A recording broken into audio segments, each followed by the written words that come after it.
Good Saturday morning. Thank you so much for joining us. Time now is 10:30. It is Saturday. We are in day 18 of the shutdown, and the No Kings rally is taking over all across the country. Millions and millions of people are expected to take part right here in D.C. We're already seeing people out and about at the National Mall. And again, we told you about this yesterday as well. We had rallies that had already started at the National Mall outside of the Lincoln Memorial yesterday in the afternoon as well. And you're taking a look right now there at the many people that have gathered holding up signs saying Virginia loves our future. We have a crew out there at the moment as well. We're seeing many people with the American flags.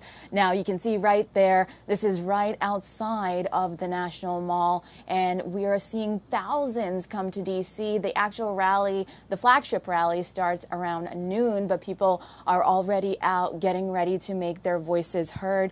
Again, the No Kings rally is expected around 200,000 people will be showing up in D.C. as early as this morning. Now, demonstrations were outside NIH are expected in Bethesda, Bridge Brigades in Arlington, and supporting medical research as well. We'll have minute-by-minute coverage here on Fox Local on Fox 5 Weekend Live, and you can keep streaming us right here. My name is Saida Abbas. Thank you so much for joining us.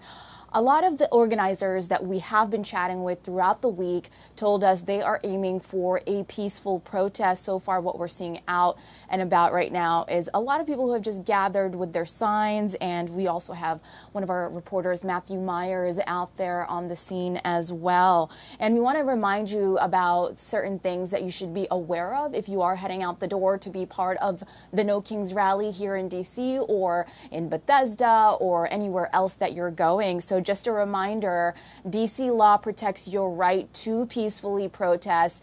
You can even record police as long as you're not interfering. But we do want to remind you, open carry is illegal. Some areas like the Capitol or the Supreme Court grounds also have restrictions. So please be mindful of that as you head out the door this morning. And now we're seeing a different shot there outside of the National Mall. And it seems like many more people have joined in.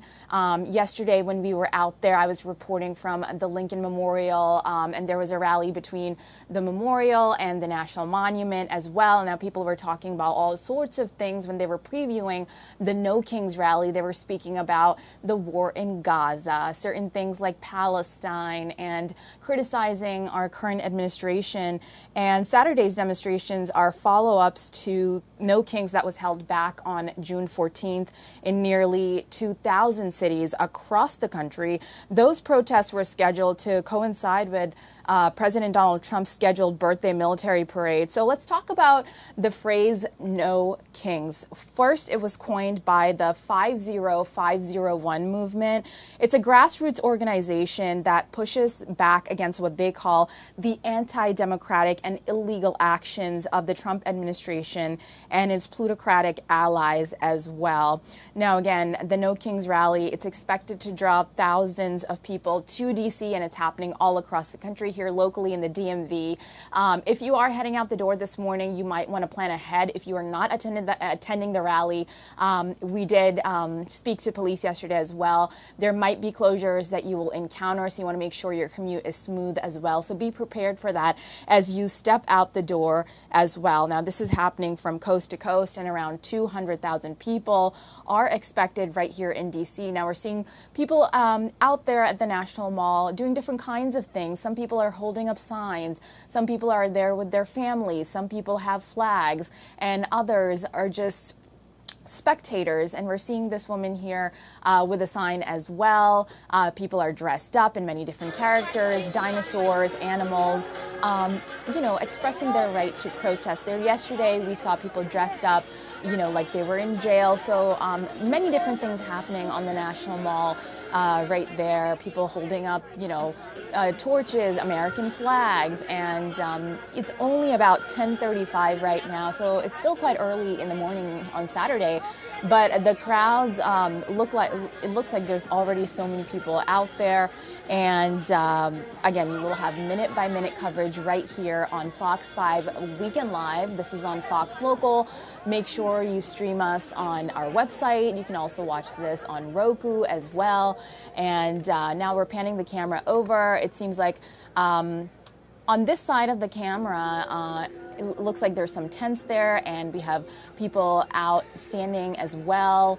And it seems to be, you know, a lot of folks got there early to make sure that they were part of the rally. So again, there will be demonstrations outside of NIH in Bethesda in support of medical research. There's going to be bridge brigades in Arlington, a human chain along Broad Street in Arlington, in Falls Church, and a rally stretching Route 1. This is going to be in Prince George's County from College Park to Mount Rainier. Again, the time now is 10:36. If you're watching us now, welcome in.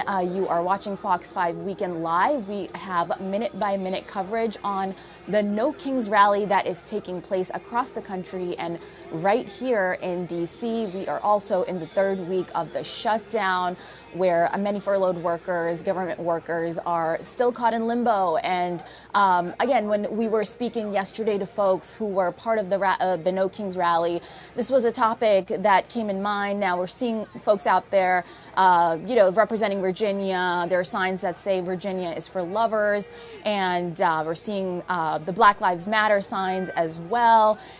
It seems like very calm out there at the moment. We are seeing many different kinds of people out there. We're seeing men, women, young people.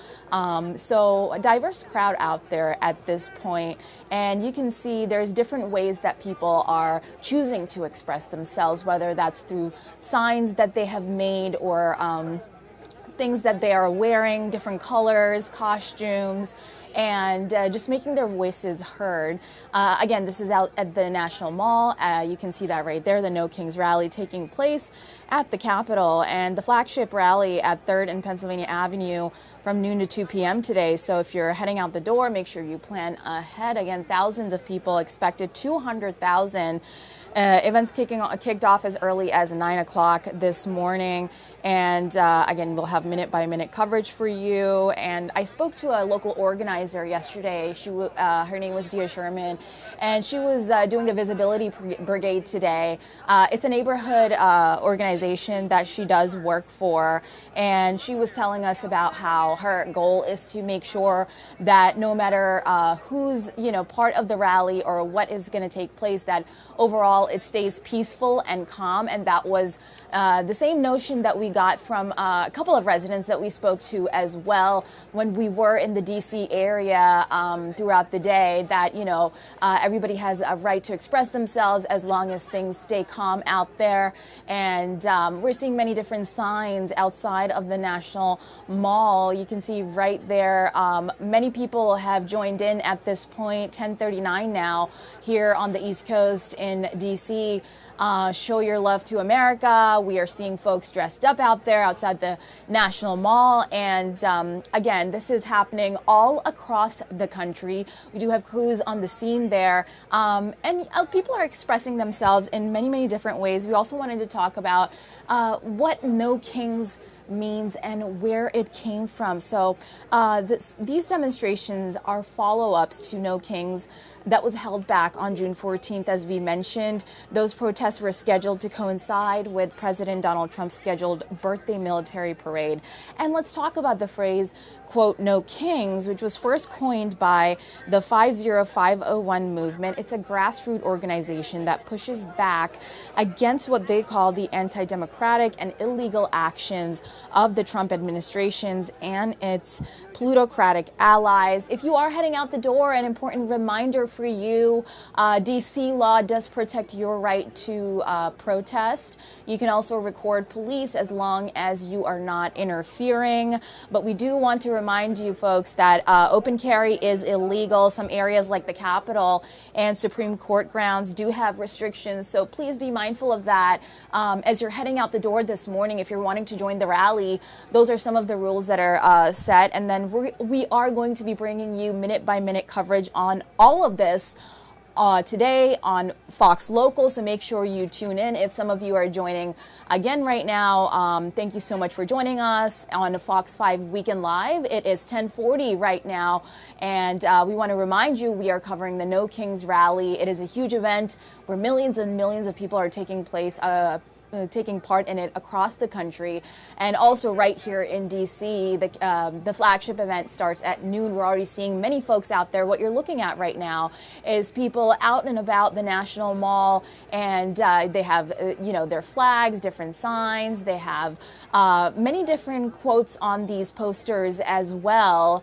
early this morning, and many of these signs criticizing our current administration as well. We do have a crew down there, and we want to remind folks to be, careful as you are heading out the door this morning. We did get notifications from the police yesterday about traffic, and there might be closures that you will encounter if you're heading out the door that way. So again, there were many preview demonstrations that happened yesterday as well. We spoke to a neighborhood organization with the name Colorama Connects, and they told us, how they were feeling about the shutdown, and that potentially they feel that it is politically manipulated what's happening currently with the shutdown. And Dear Sherman, holding that 45-minute visibility brigade along Connecticut Ave in right at the same time as this big rally is happening here. Those smaller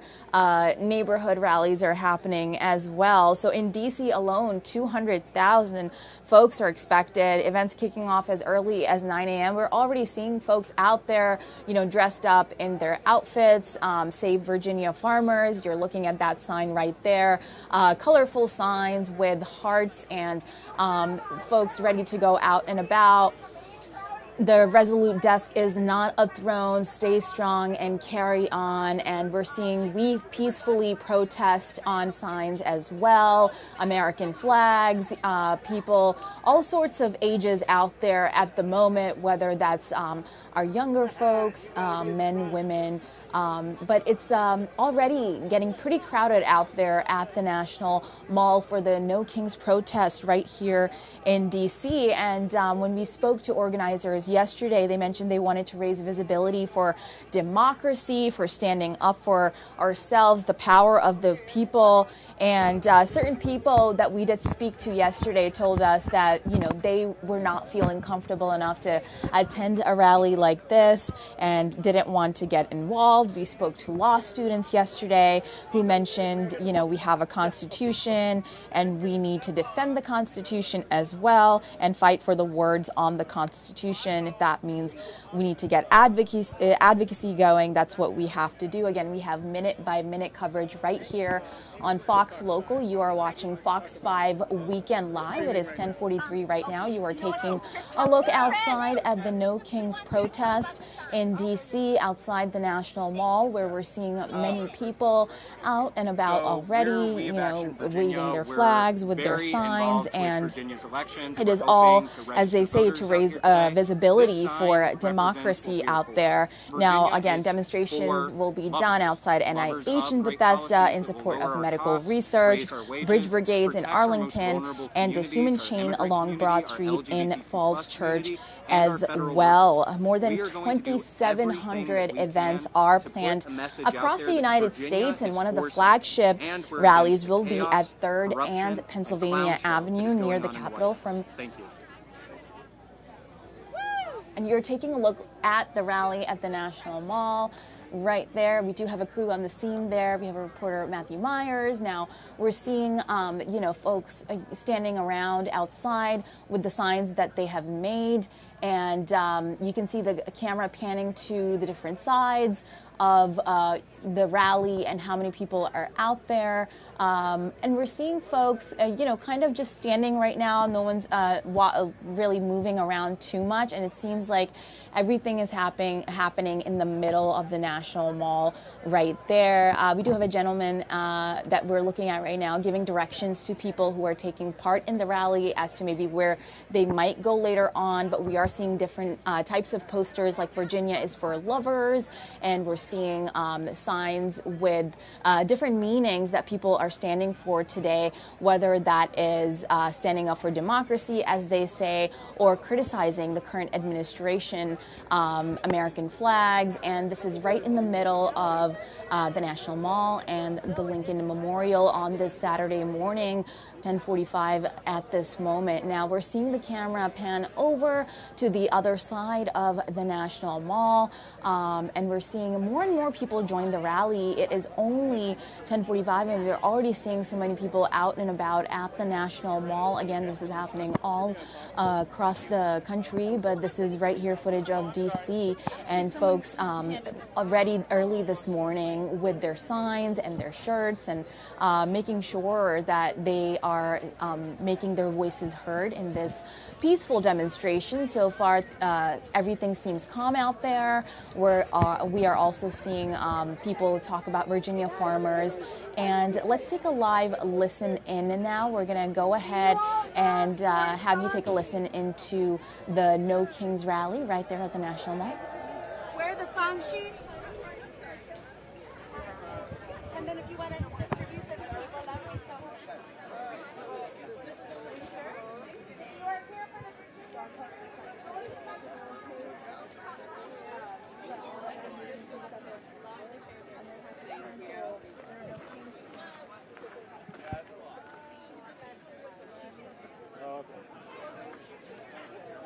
Well, I was one of three boys. Mom was the bullhorn.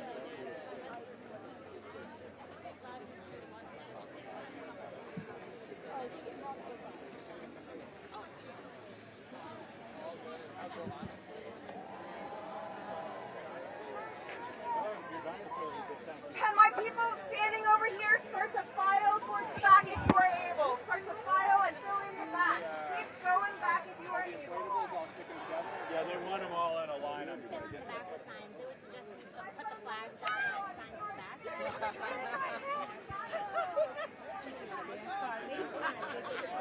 Yeah. Think about you. I have an extra dino kit. Here, let me get a picture real quick.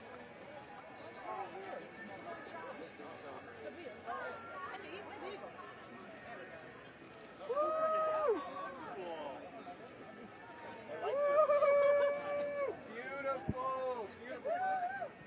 Right.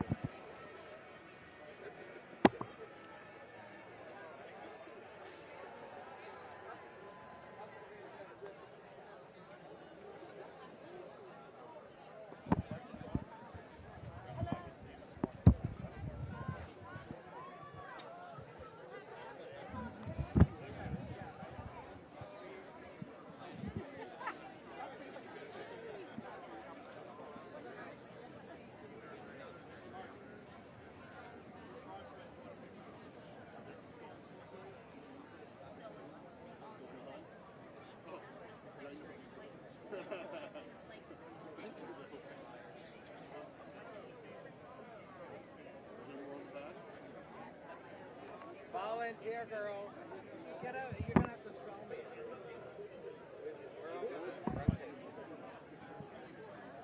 No, girl. You're fine. That's what I'm saying. Stand here and be.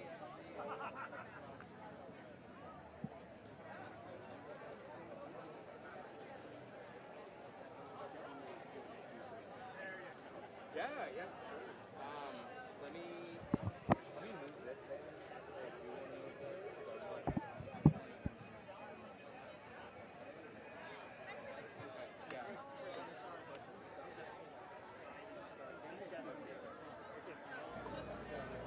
Yeah, and you were just hearing all of the different people that are out there for the No Kings rally outside the National Mall. If you're joining in right now, good Saturday morning. It is 10:49. You are watching Fox 5 Weekend Live on Fox Local, where we'll have minute-by-minute coverage on the No Kings rally that is scheduled to take place all across the country and is happening right here. You're looking at on your screen in D.C.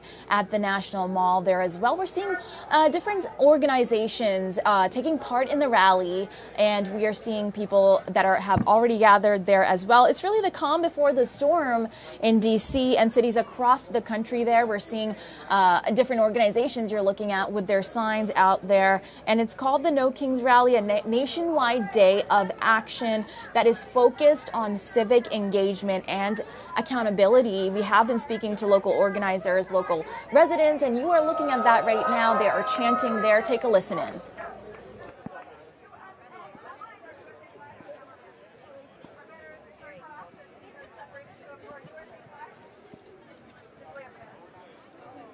Then we have our banner, and then we have our state flags. Can I get a woo-hoo?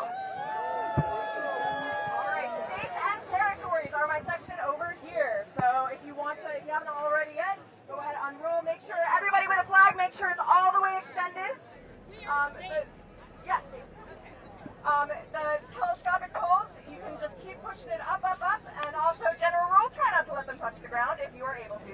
You're taking a look at a chopper shot from the Capitol, showing you another view of the crowds out there this morning. We're seeing traffic move along there. We're also seeing people taking part in the rally in a line there from that chopper shot that we have up for you as well. So folks are out there around 10:51 right now and outside the National Mall. And the other shot you're looking at is the closer view of folks that have gathered with their flags for the No Kings rally that is expected to bring in thousands and thousands of folks here to D.C. and millions of people taking part in this across the country.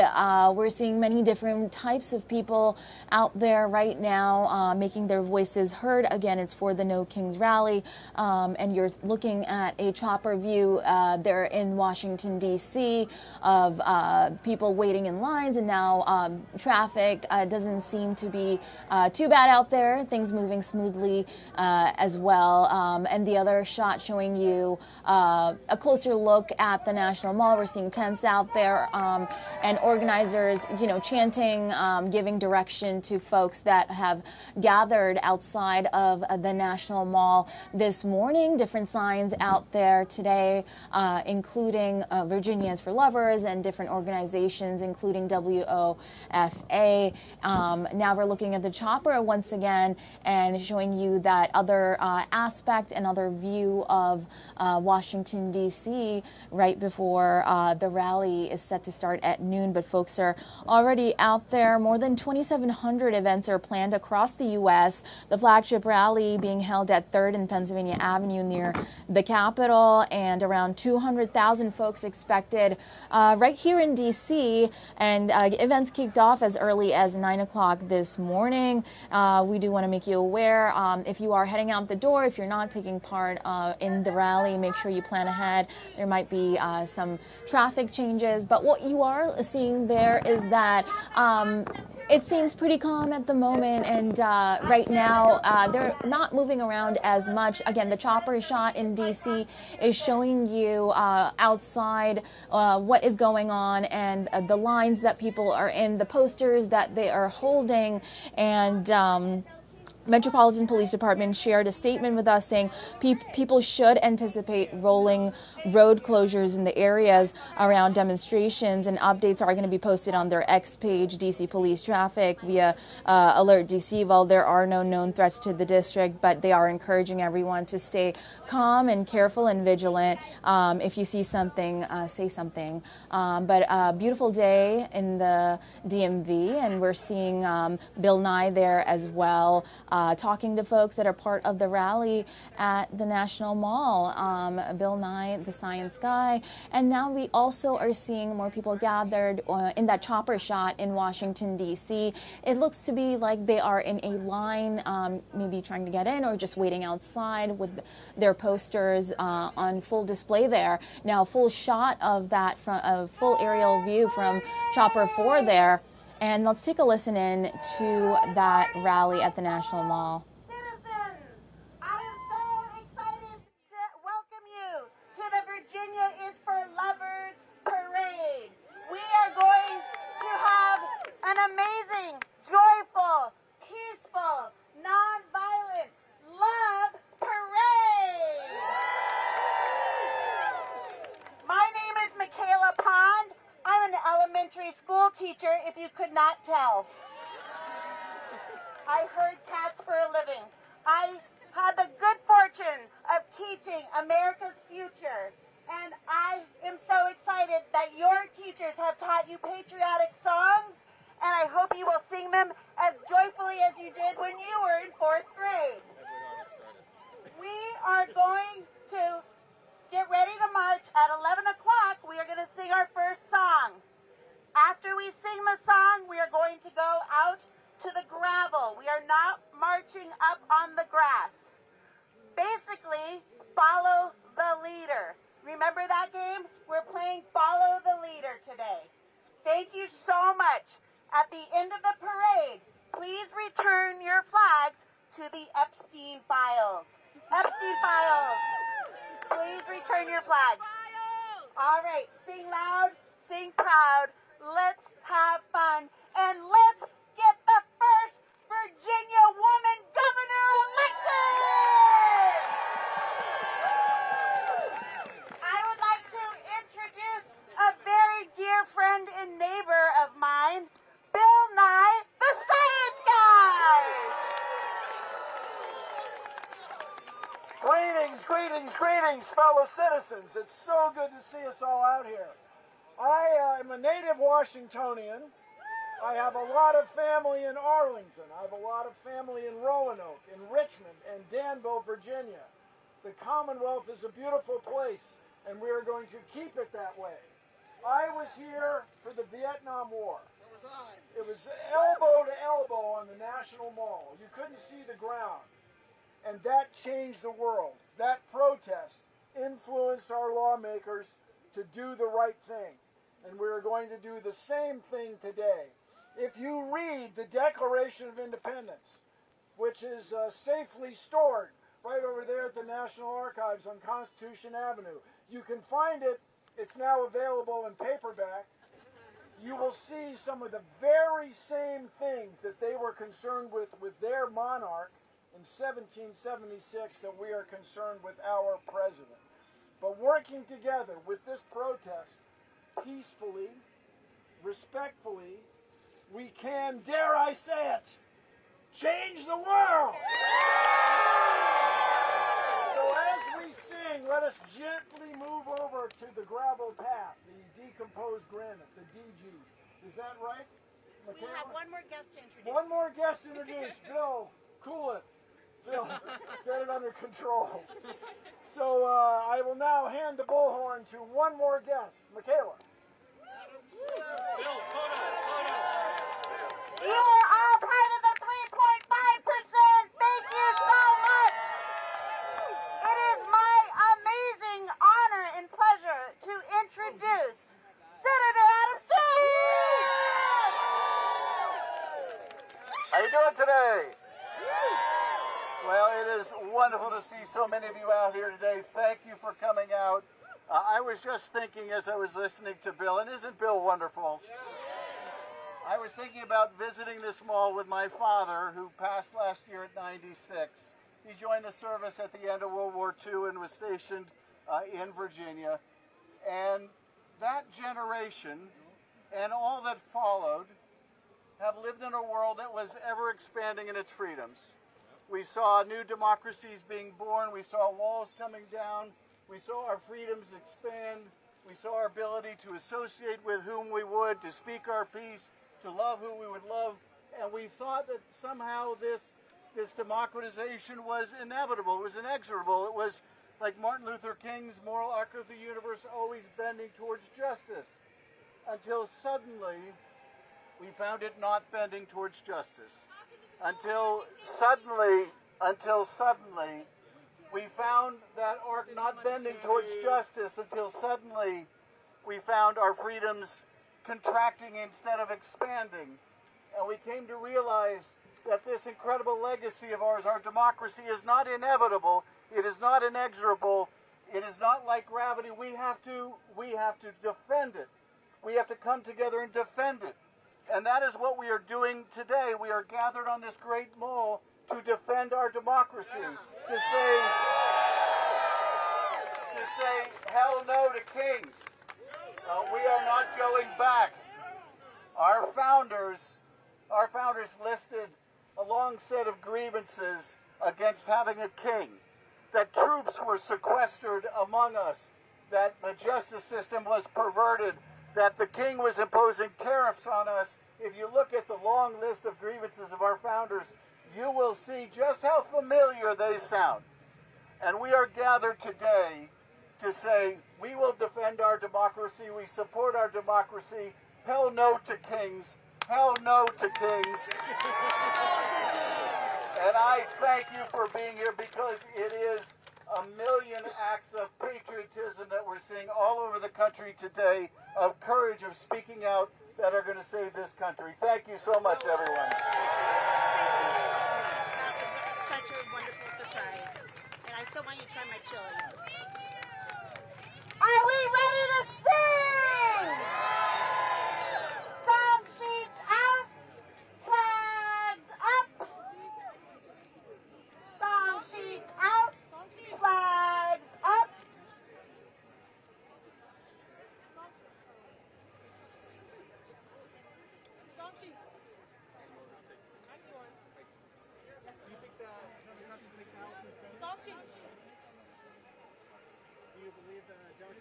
We are going to start with number 1, America the Beautiful. Let me cue the music.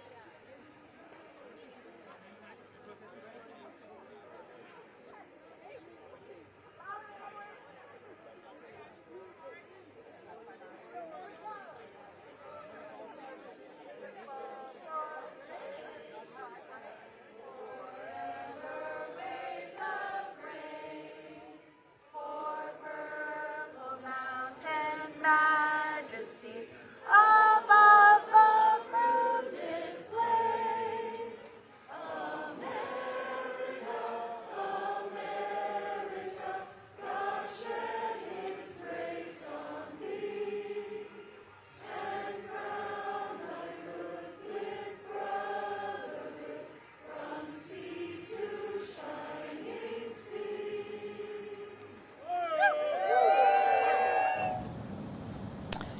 Welcome back, and Gwen Tolworth, you're joining us, a beautiful meteorologist with us, joining us with the lovely forecast stepping out the door this morning. Things look good. What do I need to know? Well, you know what? It is going to be really nice. We have clouds this morning, but sun this afternoon. I mean, there's all these outdoor activities that we know that are happening. I'm just glad it's not a rainy day for everybody outside today, but it is a sun-filled day, and that's what's going to pop up this afternoon is the sunshine. So we have a few clouds, but a very nice day ahead of us.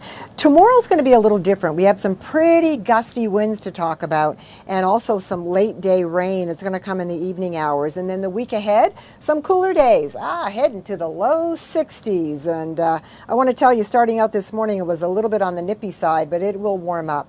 Currently, with the clouds, it is 60 degrees. Winds are from the south, very calm at about 6 miles an hour only. So that's not all bad. And we've got temperatures area-wide that are into the 50s and into the 60s. 56 to the west is Cumberland. Down to the south, we've got 59 for Fredericksburg. Leonardtown at 63 degrees this hour. 61 at Baltimore and 61 at Annapolis. If you're chilling by the water at Annapolis, this is a perfect day, definitely, for that. 24-hour temperature change for the most part is on the plus side. So that just means that it is warmer this hour by at least up to 6 to 9 degrees than it was yesterday at this time. And that's the trend that's going to continue. Now here's satellite radar composite And you can see the clouds that are there, but they will get out of the way. We've got this ridge of high pressure in place, and that is going to move its way out. As it does, we're going to see a frontal system move its way in. And between the frontal system and the ridge of high pressure, we're going to have what's called a tight pressure gradient, and that just means gusty winds. And that's going to happen tomorrow. In the meantime, for today, that ridge will give us the sunshine. That frontal system will pass, though, as we get into tomorrow evening. Ahead of it and along it is where we're going to get some rain showers. Storm Prediction Center has us under a marginal risk of severe weather, so we're not really looking at any thunderstorms or anything major popping up, but there will be some rain, and it'll cross the beltway into the evening hours. So you're going to have most of the day that's going to actually be pretty nice if you want to get out and enjoy it. Here's the timing for you. As we take a look and we get into the evening hours tomorrow, about 6 o'clock, that wet weather is over West Virginia Panhandle and starting to move its way closer to the I-81 corridor. Now, the thing to remember is the brighter the color, the heavier the rainfall. And where you see the really bright orange and red, that's where we could possibly get maybe a pretty good downpour or even a rumble of thunder. By the 8, 9 o'clock hour, here it comes, moving its way toward the Beltway, straight along that I-95 corridor, and then that continues overnight into the early hours pre-dawn of Monday morning. Areas to the west will still see some lingering showers, but then it moves its way off to the east and heads off to the northeast, and before you know it, it's gone by the time we get to the late morning hours of your Monday. Here's a look at what's expected with rainfall into sunrise Monday. Just over an inch in some spots, a half inch or less elsewhere. But once again, as we're always saying, we do need that rain. So here's a look at your highs for today under the dry conditions and the sunshine. Highs into the low 70s right across the board, a little warmer to areas of our west, but we are talking a day that is definitely going to be sun-filled. And if you're counting, well, 13 days before you have to get your Halloween costume ready, 15 days before we set the clocks back an hour, and 40 days before it's Thanksgiving and turkey time. Here's a look at that 7-day forecast for you. We'll get a few light showers Tuesday overnight into Wednesday, then we're back to sunshine all over again. But definitely today is the day, Saida, to get out, enjoy, and do what you want to do. You can even fire up the grill today because weather's going to cooperate. Yeah, if you want to barbecue, listen to Gwen. She brought in that good weather for us. 70s are looking good. Gwen, yes. Are you doing anything fun this weekend? Not a whole lot, but I'll be back here again tomorrow morning. I'll see you back here tomorrow morning as well. Well, thank you so much. We are really thankful to you for keeping it warm for us. And welcome to Fox 5. Thank you so much. I'm happy to be here. Again, we are covering the weather. We're also covering the No Kings rally that is taking place nationally and right here in the Capitol in D.C. And we saw many different folks out there, including Bill Nye. We saw Senator Adam Schiff as well out there, you know, talking to the people, saying that we can change the world, also saying they're there to defend our democracy. They were seen there singing and chanting, asking people to put their flags up as well. So again, you're taking a look at the No Kings protest there in D.C., which is currently happening all over the country. So make sure you are tuned in to Fox Local. We are going to have minute-by-minute coverage, and we are showing you the many folks that are already out there by the National Mall. People gathered outside. You are also seeing the aerial shot from Chopper 4 in D.C. as well. It is only about 11:07 in the morning here in D.C., but folks have gathered bright and early, and you heard meteorologist Gwen mention this is the day, folks, if you want to get anything done, if you want to go out for a run, maybe even barbecue, if you're headed to the rally today in D.C. or even in Bethesda. Nice weather for you out there, not seeing any rain out there, so make sure you listen into the forecast if you want to. You can also download the Fox Local app so you can have the forecast with you and the top stories here in the DMV area in your pocket before you leave the house. And again, this is the No Kings rally that is happening in D.C., bringing in thousands and thousands of folks to the Capitol with their flags and their signs, and we are seeing them sing songs. We saw prominent personalities like Bill Nye, the science guy, talking to folks, and we saw Senator Bill as Senator Adam Schiff outside talking to the people, saying that we can truly change the world. Now, these Saturday demonstrations are follow-ups to the No Kings that was held back on June 14th. Nearly 2,000 cities across the country, and in D.C., 200,000 folks expected. You are seeing shots of that right now. Many people out and about, and you are also seeing shots from up in the sky there from Chopper 4 in Washington, D.C. It's a nationwide day of action that is called No Kings Day. It's happening from coast to coast. The No Kings rally expected to bring in thousands, and more than 2,700 events are planned across the U.S. The flagship rallies at 3rd and Pennsylvania Avenue near the Capitol from noon to 2 p.m. And there's going to be demonstrations outside NIH in Bethesda in support of medical research, bridge brigades in Arlington, a human chain along Broad Street in Falls Church, and a rally stretching Route 1 in Prince George's County from College Park to Mount Rainier. So we're going to have a minute-by-minute coverage on air and streaming on Fox Local. Make sure you download the app. And we saw organizers and leaders speaking to the public about how they're looking forward to this rally remaining peaceful, remaining calm. If you are headed out the door to take part in the rally, we want to remind you, D.C. law protects your right to peacefully protest. You can even record police as long as you're not interfering. But we want to remind folks at home or those that are headed out the door, open carry is illegal. Some areas like the Capitol and Supreme Court grounds have restrictions. Now we're already seeing, different people there with their flags up, their signs up as well for the No Kings protest at the Capitol, at the National Mall as well. And again, certain places like the Capitol, the Supreme Court grounds do have restrictions. So remember that if you are taking part. When we were showing you some of the coverage there, these folks were getting directions from the organizers that when the rally is done to make sure they return their flags at the end of the rally, and that they can truly change the world. We saw them singing different songs out there as well. So let's talk about, some of the meanings here. Especially the phrase "the No Kings," which was first coined by the 50501 movement. It's a grassroots organization that pushes back against what they call, quote, the anti-democratic and illegal actions of the Trump administration and its plutocratic allies. Right now, what you're looking at are two different shots. One is from the Chopper 4, showing you a full shot from the top there. And the other right there is from the rally at the National Mall. We're seeing people already walking at this moment, dressed up with different signs and with their flags up. And many people out there right now. Time now is 11:12. You're taking a live look at the No Kings rally protest in D.C., a nationwide day of action, happening from coast to coast and right here locally. And now we're seeing a back shot of some women there as well that are part of the rally. And on the other side, we're seeing people holding up their American flags. Some folks are dressed up in different, characters there at the National Mall.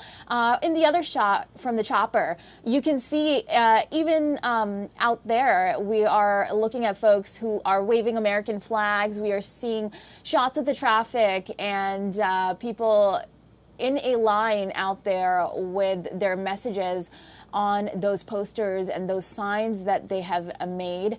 And at the National Mall there, people are walking now and they are making sure they make their voices heard. So we are going to be having a minute-by-minute coverage on this. We're going to have a crew on the scene as well around noon, so we'll have live updates there as well. But so far, things looking quite peaceful out there. The Chopper shot showing you an aerial view from Washington, D.C. there. And right there, you're looking at folks walking up with different flags, and it seems like it's already it's looking like a lot of people that have gathered outside there as well. But we want to remind you to stay safe as you're heading out the door this morning. 2,700 events are planned across the country in the flagship rally at 3rd and Pennsylvania near the Capitol from noon to 2 p.m. And again, we want to remind you, D.C. law does protect your right to peacefully protest. So stay safe and stay vigilant out there. And if you're heading out the door, you're not taking part in the rally, make sure you plan ahead if you have something like an appointment or anything else, because there might be restrictions in the traffic for the D.C. area. We just told you about the forecast. Meteorologist Gwen telling us today is a great day, and that's what we're seeing. No signs of any rain or any clouds for the folks that are taking part in the No Kings protest in D.C. Like she mentioned, today's a day to get things done that you need to get done, because we're going to be in the 70s, folks. It's a beautiful morning, beautiful Saturday morning, and doesn't even feel like fall, feels like a spring day. But again, you're looking at the No Kings protest happening in Washington, D.C. This is a live look from outside of the National Mall. Many people have already gathered. We saw some prominent personalities like Bill Nye, the Science Guy, speaking to folks out there, spreading his message. We also saw a local senator as well speaking to people and telling them to change the world, defend our democracy, and a lot of people out there singing songs, chanting with their flags up. And you're seeing the shot out there from the National Mall. Now we are seeing people walk in a different direction there. Let's listen into what is going on in the No Kings protests right there at the National Mall.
Science teacher. We got to call, tie up their phone lines, call the local offices.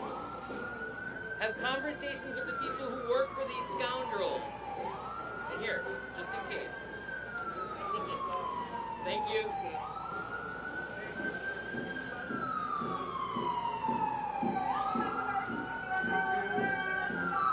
Well, good Saturday morning. If you're joining us now, we are taking a live look at the No Kings protest happening in D.C. We're hearing music, drums out there, people singing their songs. We're seeing folks promote their messages outside as well. And this is right outside the National Mall in Washington, D.C. It's really the calm before the storm, and in cities across the country, thousands are expected for what's being called the No Kings Rally. It's a nationwide day of action focused on civic engagement and accountability. It is 11:18 right now in D.C. We have been speaking to organizers. We're looking at a band out there playing music alongside the folks that are taking part in the rally as well. And some traffic closures to expect as you head out the door this morning. Again, we're taking a live look at the No Kings Rally in D.C., which is happening here and all across the country. Now, the flagship event is planned for 3rd in Pennsylvania. We're seeing people that have already gathered this morning from the National Mall and walking now, singing songs, chanting, playing music, holding up signs. Make sure to plan ahead because traffic will be impacted. The Metropolitan Police Department sent us the following, that people should anticipate road closures around demonstrations and updates already posted on their X page. DC Police traffic. A live look at the DC where people have started to walk up from the National Mall, music,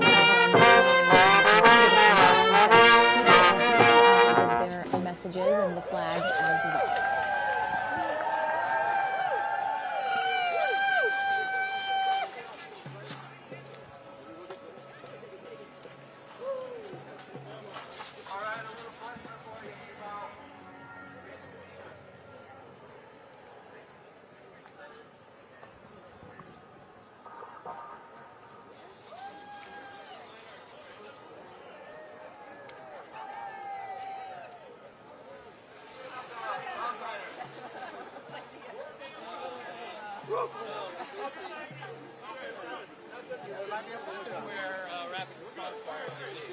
Ah, okay.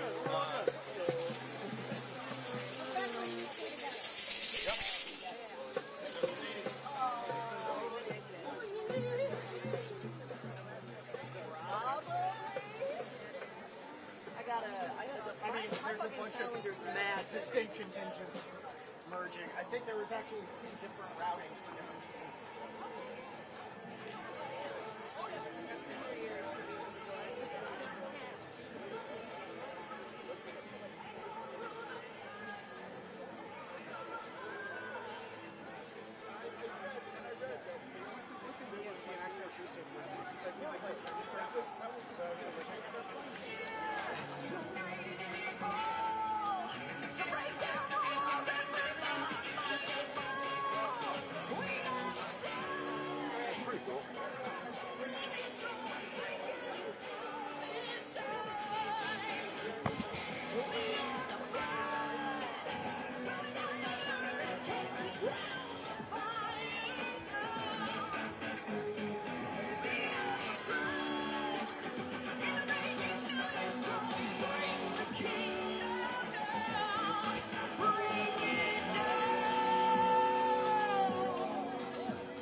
Good Saturday morning. We're showing you a live look there at the No Kings protest. If you're joining us now, thank you so much for joining us on Fox Local. This is the No Kings rally that is happening all across the country and here in DC, where we're already seeing so many people outside this morning around 11:23 a.m. at the moment. And we started off seeing organizers giving instructions to the people that are taking part in the rally, but now we're taking a look at folks that have moved from the National Mall, and now they have their various different signs there, holding up flags with the different messages as well.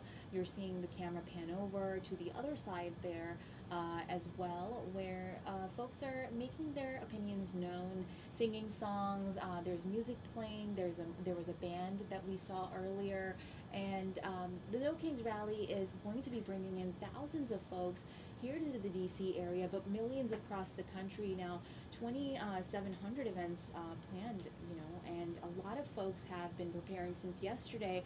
We were seeing early demonstrations near the Lincoln Memorial yesterday as well. But yeah, again, if you're joining in, this is the No Kings Rally happening here in DC. So let's take a listen in again. The fall of the Trump regime. The fall of the Trump regime. The fall of the Trump regime. The fall of the Trump regime. The fall of the Trump regime. The fall of the Trump regime. The fall of the Trump regime. The fall of the Trump regime.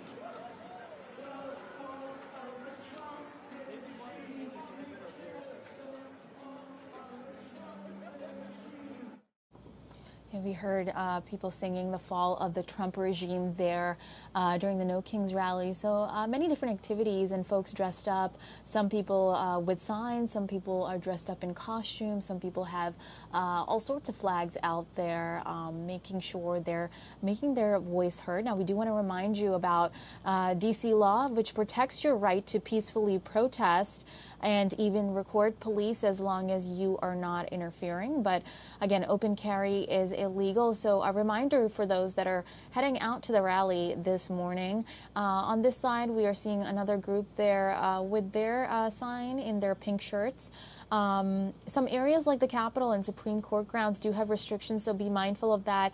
Again, we're bringing you minute-by-minute coverage of the No Kings Rally happening all across the country right here in D.C. Make sure you download the Fox Local app if you want to get the latest on the rally and even the latest on the forecast. If you have things to do this weekend, you can have that right in your pocket as you head out the door. Again, today a really nice day, and if you want to get something done or be part of the rally or have errands to run, really beautiful day if you head out the door. So we saw directions that were being given to folks that are a part of this movement, and Senator Adam Schiff, Bill Nye the Science Guy, we're seeing by the National Mall talking to the people. Senator Schiff telling folks we can change the world to defend our democracy. They were singing, they were chanting, we saw flags up. We also spoke about the deeper meaning of No Kings. Now we're seeing posters right there in that shot saying love, not hate, makes America great. And another sign saying the Rapid Response Choir is there. Now on this other side, many folks have joined in and are making sure that they are taking part. Again, this is the No Kings Rally.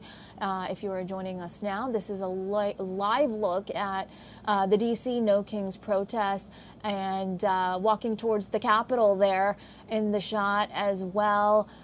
It started by the National Mall, but we have seen the walk now move towards the Capitol as well. More than 2,700 events planned across our country, and this flagship rally at 3rd and Pennsylvania Avenue near the Capitol from noon to 2 p.m. And in D.C. alone, around 200,000 people are expected, with events that kicked off as early as 9 o'clock this morning. We're taking a look at the No Kings Rally there. You can see the Capitol right there in the shot, and folks walking towards the Capitol with their signs and their flags. Again, people were hoping for a peaceful and calm protest. We have seen things stay calm so far as we have been monitoring this for you on Fox Local. I want to remind folks, demonstrations will be outside NIH in Bethesda as well. If you're staying in Maryland for the No Kings Rally, the Bridge Brigades in Arlington, supporting medical research, human chain along Broad Street in Falls Church, and a rally stretching Route 1 in Prince George's County from College Park to Mount Rainier. Now, Saturday's demonstrations are follow-ups to No Kings that were held back on June 14th in nearly 2,000 cities across the country. We are walking, we can see folks walking towards the Capitol right there.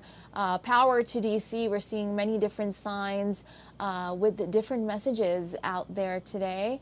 Again, if you're joining us now, we are taking a live look of folks walking towards the Capitol for the No Kings protest in DC, and let's listen into that right now.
Markers if you want to write on the back. Oh, posters and markers. Hey. Not giving away the markers.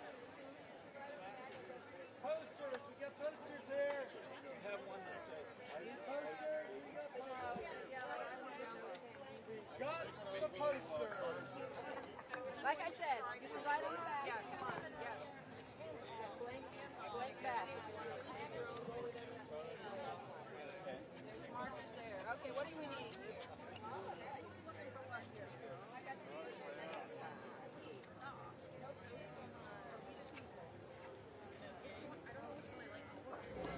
We're seeing people taking some posters there for the No Kings rally, different kinds of posters. Some saying No Kings since 1776, but people making sure they're prepared with what they need to take part in the rally. We're seeing them walk towards the Capitol this morning. It's about 11:31 a.m. and people are distributing posters there.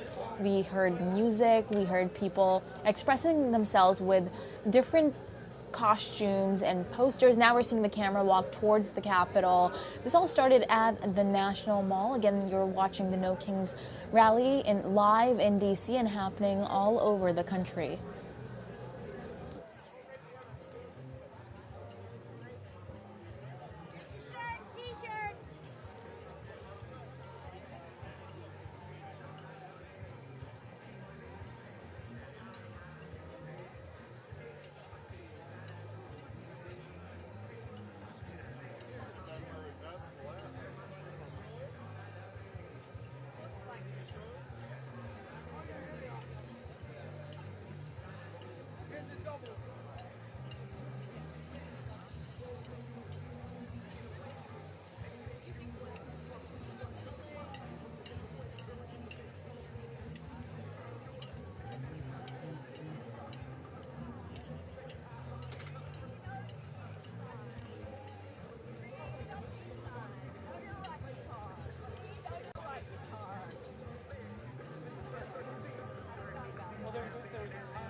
Folks out there getting closer and closer to the Capitol and wearing different shirts now. We're seeing so many people already that have gathered there for the No Kings rally, and we're seeing them getting closer to the Capitol with their signs, making sure they're making their messages clear, stop the ICE invasion. Different messages across these posters that you're looking at.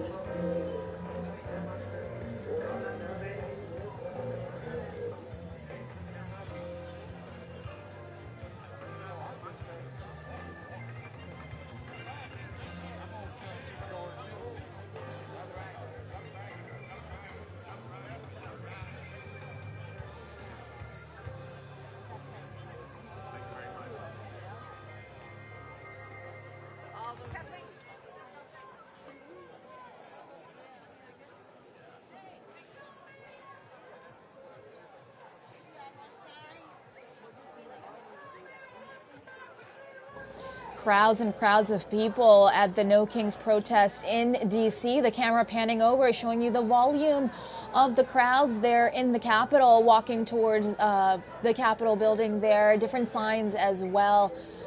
Time now 11:34.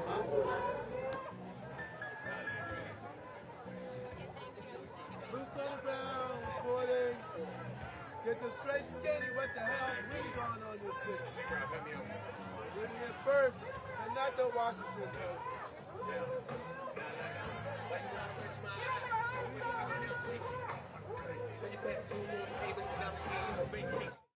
Chants and music heard there outside of the Capitol for the nationwide day of action.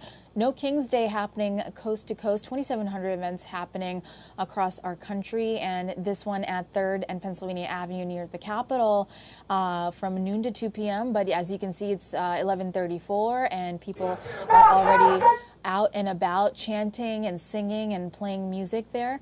Let's take a listen in again. Not to go out in the night. No justice! No justice! No justice! No justice! No justice! No justice! No justice!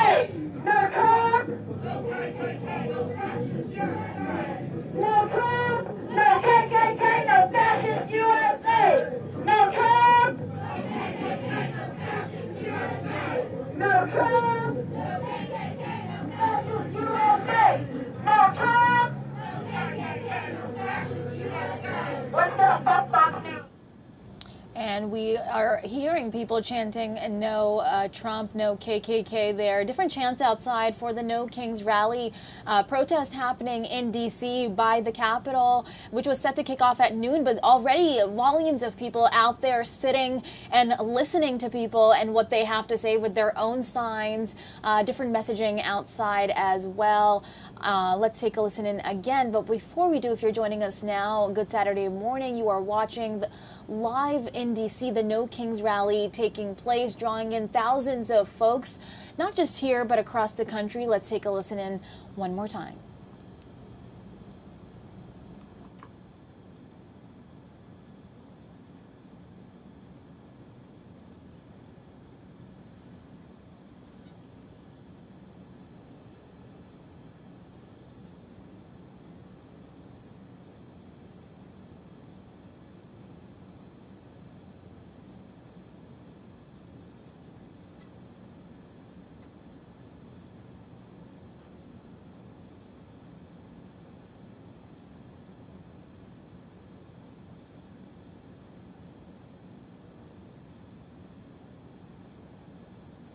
And we can see the size of the crowds only getting larger and larger as the time passes. This is the No Kings rally in D.C. No thrones, no crowns, no kings. We're seeing different messaging on posters out there as well, but we are seeing a clear increase in crowds outside. This is live footage of the No Kings rally that is happening in D.C., and we are going to give you look at that. We are already showing you that as well, but we have seen people make different statements, different messaging. Prominent figures like Bill Nye, the science guy, we're seen taking part in the rally. Again, we want to remind you of your rights in D.C. D.C. protects your rights to peacefully protest and even record police as long as you are not interfering. But now, clearly in this shot, we can see the size and volume of folks have increased. They're walking towards the Capitol. This is for the No Kings protest happening in Washington, D.C. You're taking a live look at our coverage. We are going to be covering this minute by minute today on Fox Local. Thank you for joining us. 11:38 now on this Saturday morning, and we did check our forecast for you as well.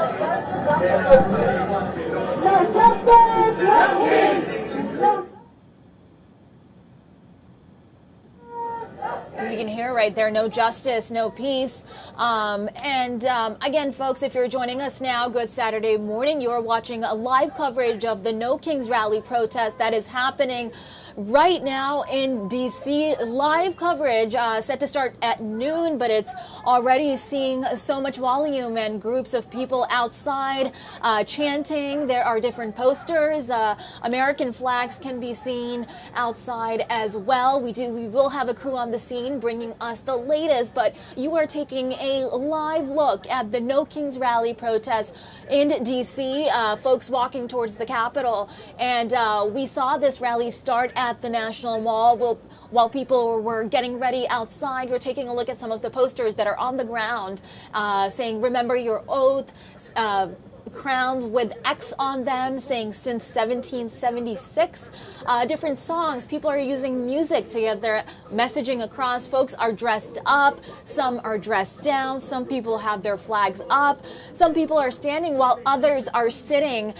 Some criticizing ICE. Others criticizing our current administration. But this is all happening near the Capitol in Washington, D.C. And we have the camera now panning to different angles there, showing you folks speaking to each other. We have not seen any situations there escalate this morning, and we have been covering this for a little bit now. We have seen folks remain calm and vigilant outside near the Capitol, starting from the National Mall. You're taking a live look at this No Kings rally that is happening in D.C. Now we're zooming into the crowd there with their posters in Washington, D.C., and just getting more and more packed and crowded. Now, we are even seeing people bring their small children to the rally as well. Different posters there. We're very close to the Capitol building at this point. We do want to remind you to be extremely safe if you are going and taking part in the rally. Make sure to remember that grounds like the Capitol and Supreme Court grounds do have restriction, folks, and open carry is still illegal. Again, you have a right to peacefully protest, even record police, but as long as you're not, interfering, and make sure to stay vigilant out there. If you're not taking part in the rally, beautiful day outside. You can see it's sunny day, especially for October, just a gorgeous morning there. And if you have something to do, today is the day. And if you are going to the rally, just beautiful weather out there. A meteorologist, Gwen, told us this morning, this is the day, folks, to get all your errands done, or maybe even go out for a barbecue. And if you are part of the rally, then make sure to plan ahead. There are some traffic closures that might be in place. And again, if you see something, say something. If something makes you uncomfortable, make sure to stay extra careful out there. Now the camera is panning around the crowd there, and folks are, some are standing around with their posters for the No Kings rally. We also showed you previews of different rallies that were happening yesterday. So actually, I was out at the Lincoln Memorial, and they were already previewing this rally yesterday. And now this is the real deal today, the No Kings rally in D.C. And the camera just panning through the crowds there. We can see the crowds are getting much bigger now, and lots of people holding up their signs. Let's take a listen into what is happening right there at the No Kings protest in Washington, D.C.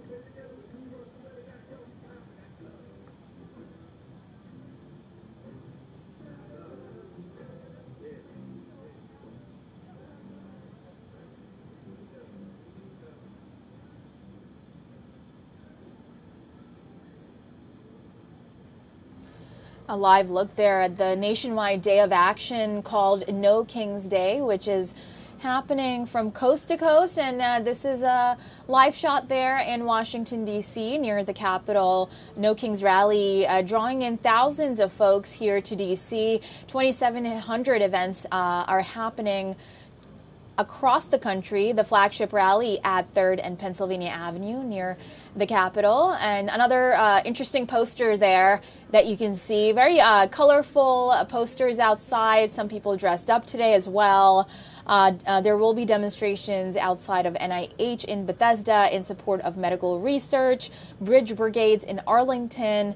And again, we're going to have minute-by-minute coverage on air and streaming on Fox Local. Make sure you download Fox Local for the latest on the No Kings Rally and for your forecast to enjoy your weekend and this beautiful weather that we have been blessed with on this fall morning. So make sure you download Fox Local. The demonstrations are follow-ups to No Kings that was held back on June 14th.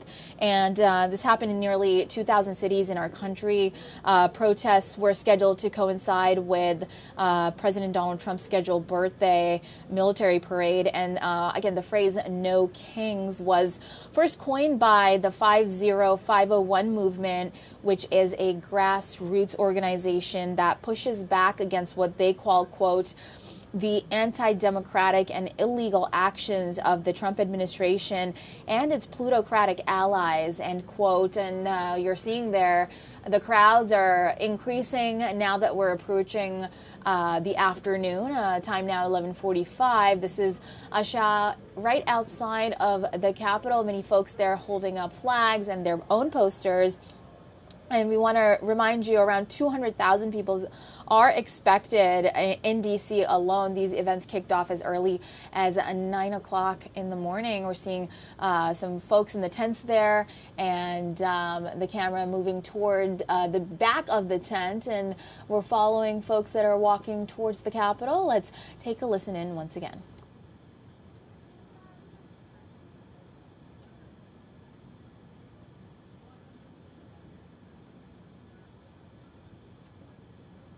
And fire and EMS on the scene as well, making sure things run smoothly there, so we can see officials are on the scene there for the No Kings Rally in D.C.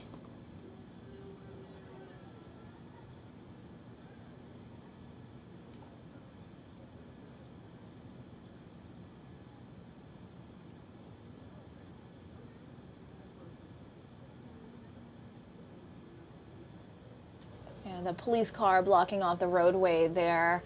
And a live look at the Capitol for the No Kings Rally. We can see the Capitol in plain sight there. People crossing the road. And it seems like a lot of these roadways are blocked off there. And now we're walking towards the other side of the street there for the No Kings Rally protest happening in Washington, D.C. by the Capitol.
You can see that woman holding the sign that says, "We love our federal workers." Again, we're in the third week of the shutdown.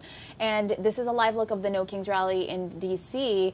A lot of people making sure they use this event to speak about the shutdown as well when it comes to people getting laid off, like our federal workers or people that work for the government who have not received a paycheck or are left in limbo at this time. So the poster is also indicating a lot of support for furloughed workers who are not getting paid at the moment because of the government shutdown. So another message, another theme that is a part of the No Kings rally here in Washington, D.C., as we take a live look of folks that are taking part in this protest and walking towards the Capitol this afternoon. It is about 11:49. We are 10 minutes away from it being noon when the rally was officially supposed to kick off. Things are pretty calm and careful. People are being extremely careful at this moment, but we have seen crowds increase in sizes and different posters out there as well.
You're looking at crowds and crowds of people behind those barricades there holding up their posters, and people dressed up in different costumes for the No Kings protest happening in D.C.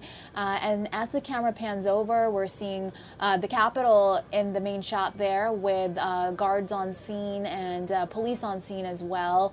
And we saw earlier folks chanting and singing. And this is a live look in D.C. for the No Kings rally.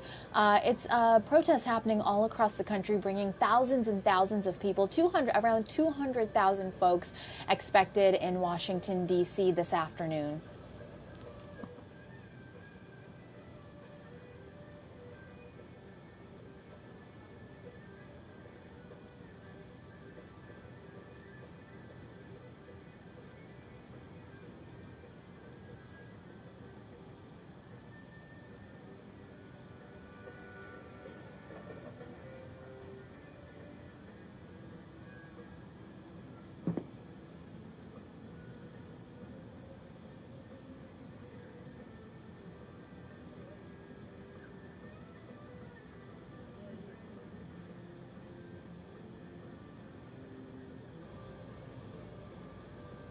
A shot of folks there behind the barricades in Washington, D.C., a live look at the rally for No Kings, and background music happening as well.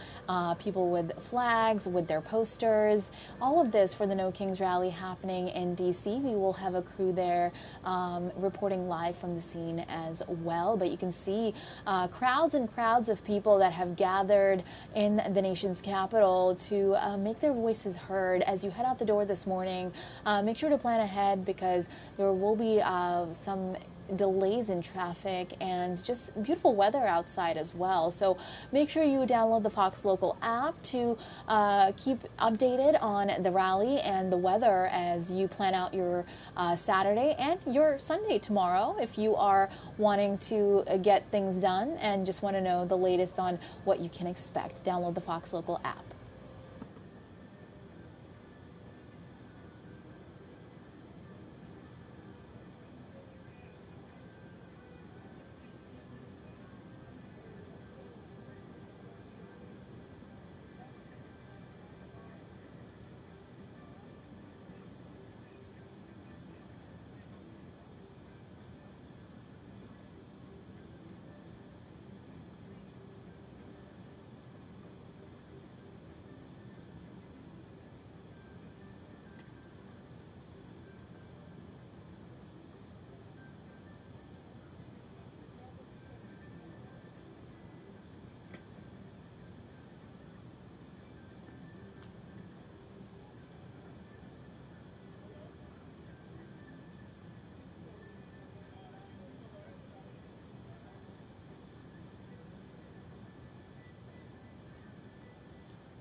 Another live look at the No Kings rally protest that is happening today in D.C. and different messages and themes from the event already. Some folks talking about the war in Gaza while others criticizing our current administration, while many others are showing support for federal workers who are impacted by the shutdown and are left in limbo not getting paid. So different themes across the board when it comes to the No Kings rally today in the Capitol as folks have moved towards the Capitol. They started at the National Mall this morning with their posters and their chants, and we're seeing people behind the barricades there near the Capitol.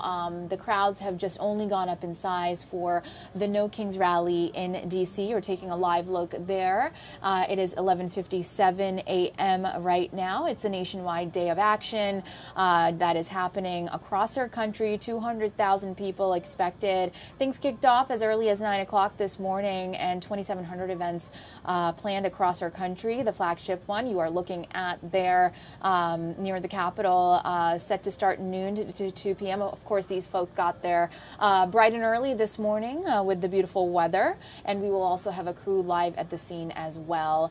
And make sure you download the Fox Local app if you want to stay up to date on the No Kings rally and other top stories in our DMV communities. Of course, if you want to take the weather with you, having that app is crucial, folks, so you can know what to expect as you're driving or putting together your weekend. But beautiful weather so far if you are taking part in this rally.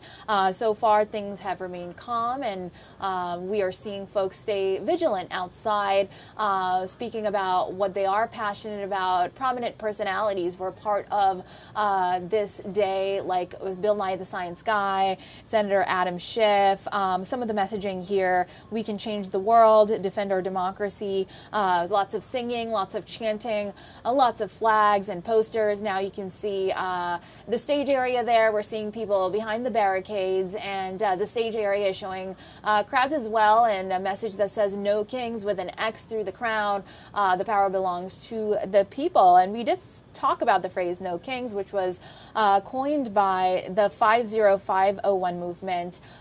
So this is by the Capitol. You can also see the Capitol behind the stage there. So we are expecting a crew out there to give us live updates as well, but the volume of people increasing for the No Kings rally. You're taking a live look at the rally in Washington, D.C.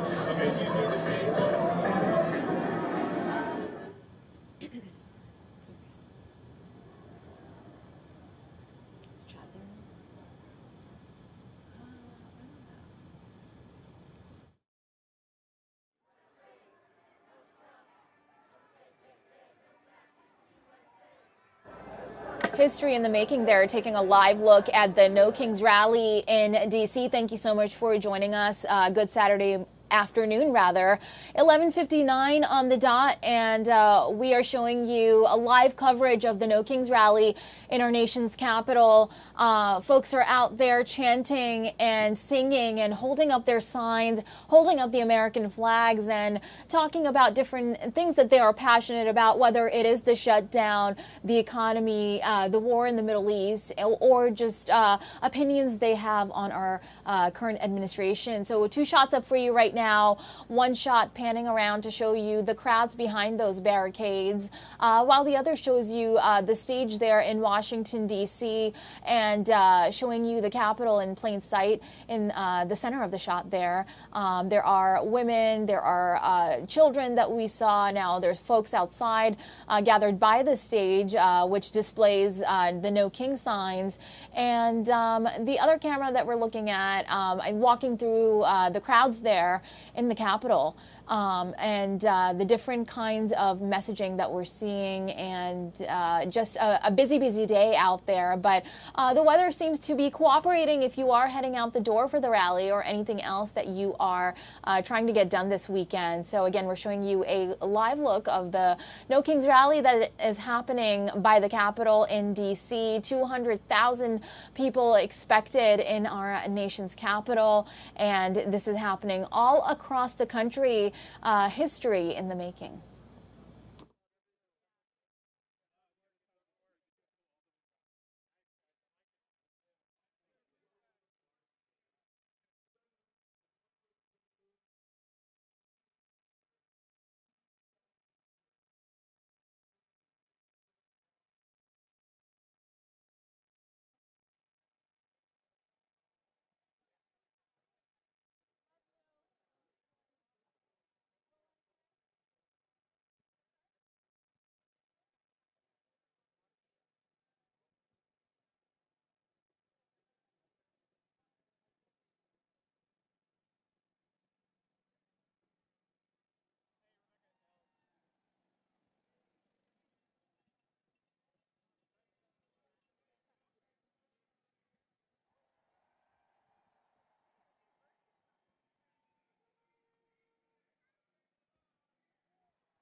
And now we can see in the shot by the stage there, people have joined and are speaking to the crowds there for the protest in Washington, D.C. Again, a live look at the stage area near the Capitol. Let's take a listen into what they are saying to the crowds that have gathered.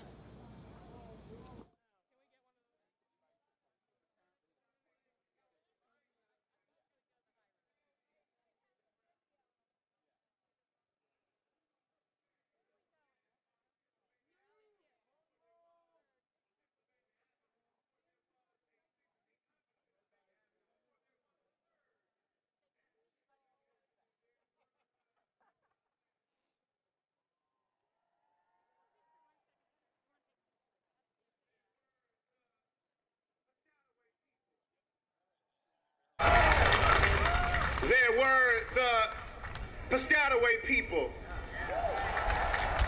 There were the Powhatan people here in this region, trading and living in peace with one another.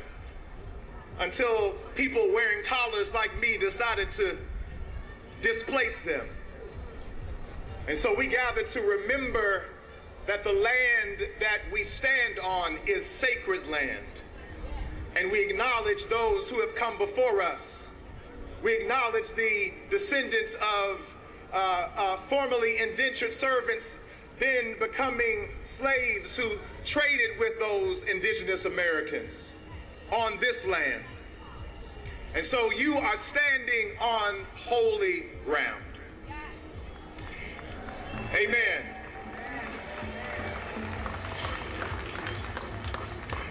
I want to give honor and gratitude to our Creator, God, and to each representative of our Creator who has gathered here today. I especially want to thank the representation of DC Clergy who will stand behind me and stand with me on this stage today.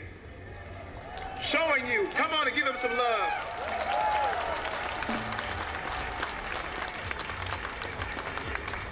Standing with me today is Pastor Mark Thomas. Standing with me today is Rabbi Esther Letterman. Standing with me, yeah, come on, give them love. Standing with me today is Pastor Christopher Zacharias and Reverend Anthony Moore and Reverend Gail Fisher Stewart and Minister Stephanie Thomas Gordon and Brother Sim Singh Atariwa, and Reverend Terrence McKinley and Sister Nada Zaldi.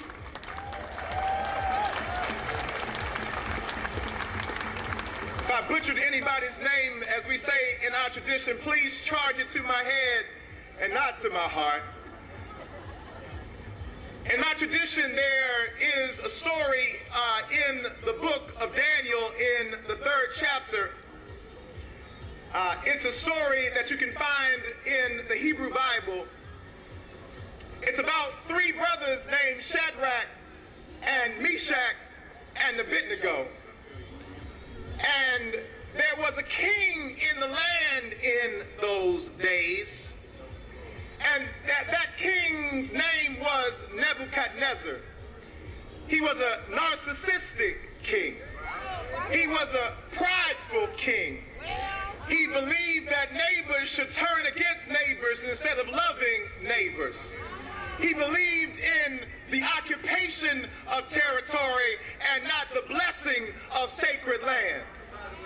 And he told everybody in the land that they had to bow down and worship him. They erected a golden statue of him and put it on the and put it in their land at that time. And those 3 brothers who were gathered there, those 3 sacred vessels of holiness, they refused to bow to that king. And I just believe that we have a few folk who are here today who are willing to stand with me and simply say, we will not bow.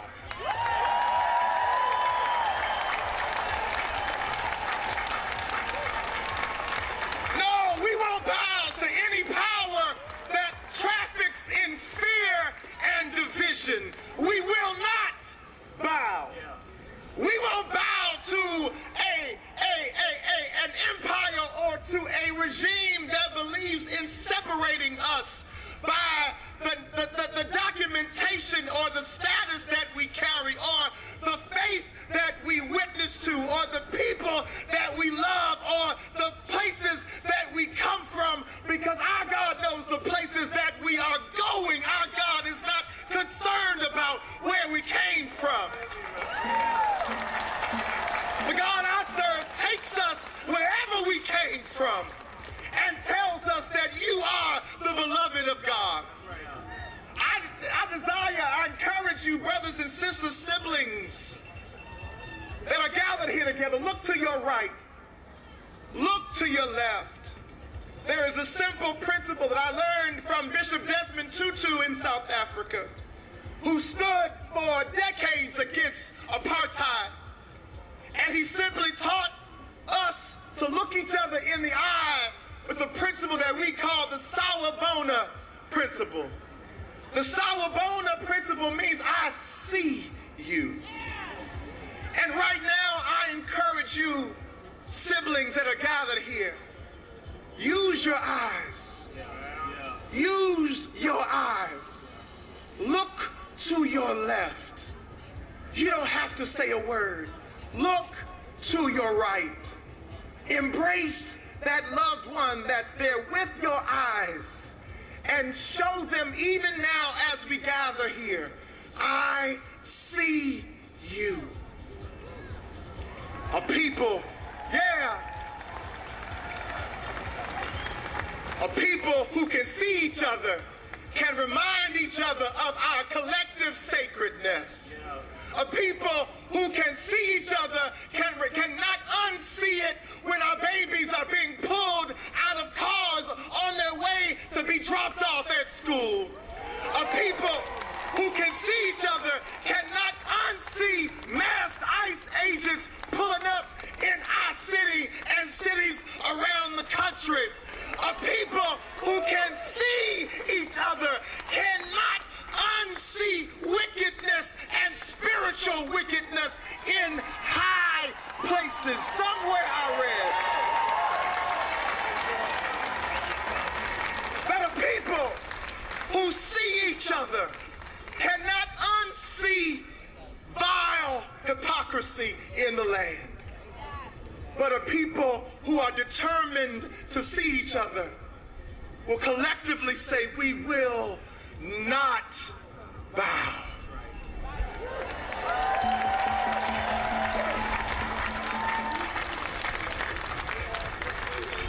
And I can see those three boys standing there, standing in clear defiance to the edict of an unjust ruler. And I can still hear them saying with me, saying with you, saying with people. Captured the nation by storm. This is one of the No Kings protests going on across the country, but of course right here in Washington, D.C., this is the epicenter. We've got thousands of individuals who have marched here at noon, at 12 o'clock today. This was the beginning of the actual speeches that are going down today. Got a slate full of speakers and speeches that'll be going down, culminating with Bernie Sanders, who will be doing that there at the end. We've got a young lady there who is expressing her interest there. We love America. No kings are the signs that we're reading. But of course, what it is that we want to do is that we want to speak with the individuals who have come out here today to talk about why it is that we've come out here today. So we'll begin with you all. And you, sir, I know that you didn't believe that we would tell the truth. Well, we're here to talk to the people and to get the truth represented from everyone. So first, we'll introduce ourselves. Yeah, so my name is Matt Gordon. I'm a member of Remember Your Oath. We're a veterans protest that's been set up at Union Station since August 25th. We're out here protesting the military occupation of our streets by use of the National Guard to terrorize and intimidate the citizens of our country, whether it be here in D.C., in Memphis, Tennessee, Portland, Chicago, or wherever else they show up.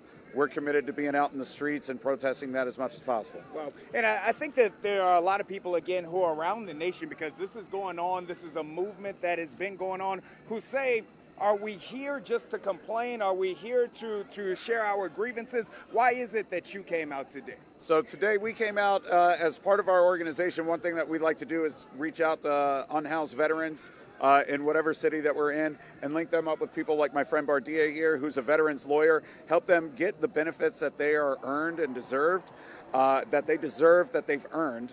And help them get off the street, into a home, into a career, and start helping them move into a better direction. Well, and Bardia, you and I, we were speaking off camera, and you talked to me about how passionate you are about this project. This is something that, in some regards, you've given up some of your livelihood to make sure that you are here for the people. So, yeah, I did. I was a federal government attorney. I was a decision writer at the Board of Veterans Appeals for a judge, and I resigned out of protest to start an organization to serve veterans for free as an attorney.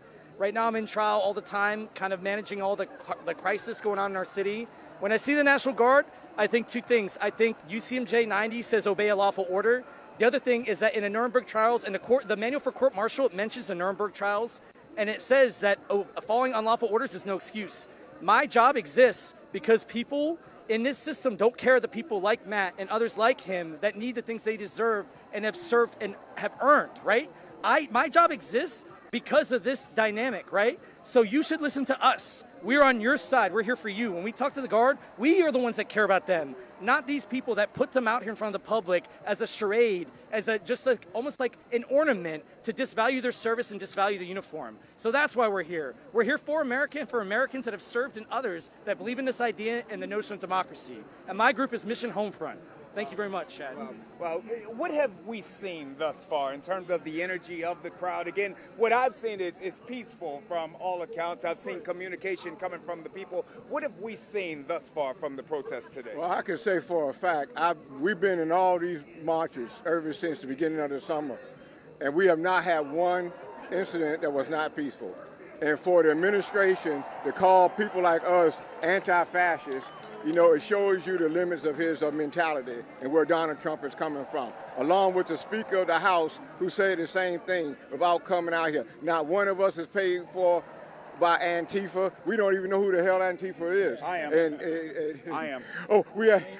I'm anti-fascist, so I'm Antifa. Yeah, I don't believe in fascism. I don't believe in fascists. I don't want them to know or see any peace. So if you want to label me Antifa, you might as well label every World War II veteran Antifa also, because I'm standing shoulder to shoulder with them. And Matt is a Marine infantryman combat veteran as well. He's not just saying that to say that. He's saying that because he put his life on the line for this country. And I'm just adding that in because, truthfully, these guys don't talk enough about what they've done for this country. And that's why I'm in a perfect position to do it, because I didn't serve. So I get to laud them and talk about how much honor that these guys deserve from this current government that they're not getting. And that's my role. I want to put it, none of us are being paid for. That's why I want to get by Antifa. Yeah. None of us are getting paid for Antifa. So that's why I'm saying we don't know who Antifa is, meaning we don't know who they ought to be paying in about it. That's my whole point. And just to answer your question, it's peaceful out here. We got inflatable costumes out here because we recognize that the situation that we're in right now is ridiculous. This administration is putting this entire country in a ridiculous position of where we have to come out here and fight for basic human liberties, basic human rights in the streets. And the way that we choose to fight is by having dance parties and inflatable chicken costumes, by being goofy and ridiculous and showing the people that it doesn't have to be violent. It doesn't have to be. And I'll say this because I know a lot of right-wing people are going to say it also. The protests that you see today will continue to be peaceful as long as you allow it to be. That's right, baby. Hell yeah. Now, you joining the party now here today, sir. Why are you here? So my name is Rig. I go by U.S. Army Overlord on Instagram. Bottom line is, Trump should have never been back in office.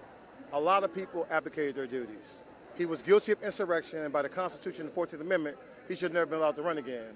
Unfortunately, you have a Supreme Court that's bought and paid for by right-wing billionaires like Harlan Crow. And that's why we're here now. The Congress, it was supposed to be a check on power, but they decided to let white supremacy overrule the rule of law. They let white supremacy overrule the separation of powers. And whether it takes 10 months or 10 years, we must be absolutely relentless in our fight against white supremacy. I served this country for 22 years, 11 months and 4 days, 5 operational deployments. Cuba, 95. Bosnia, 96. Kosovo, 99. Scam Bondi, I didn't see you here. That's right. Iraq, 08. Afghanistan, 2013. Pete Whiskey Leaks Hexef, I didn't see you here. Imagine calling yourself a Timu God Award and talking shit to generals when you're not even worthy to polish their shoes. Are you kidding me right now, man? Imagine the level of disrespect. You know what them generals went through? Understand this. If the generals ever called us to rally, who you think the troops gonna rally on? A Fox fake news host or a battle-hardened general who led us and got us back from combat alive? You just decide who, when that call comes, who we gonna fall in line on. Understand that you guys are playing a dangerous game with everything we ever worked for. No matter how you feel about America, the good, the bad, the ugly, the entire American experiment is at risk right now. And so we need to rise up. You need to rise up and fight for your democracy. If you ever believe in the oath you took, if you ever believe in that oath, if you ever believe in a better future for your children, you need to be out here in these streets giving maximum resistance to these damn fascists. That's right. Guys, thank you all so very much. Hey, appreciate thank talking you with all. you. Yeah, buddy. Thank you all so very much. Yes, sir. Man, well, we've got the protests that are beginning here as we are hearing it here. It's appropriate. Ma'am? Ma'am, what to let you know as we have this protest, I think the communication is key. We're from Fox Local here, ma'am. Did you want to speak?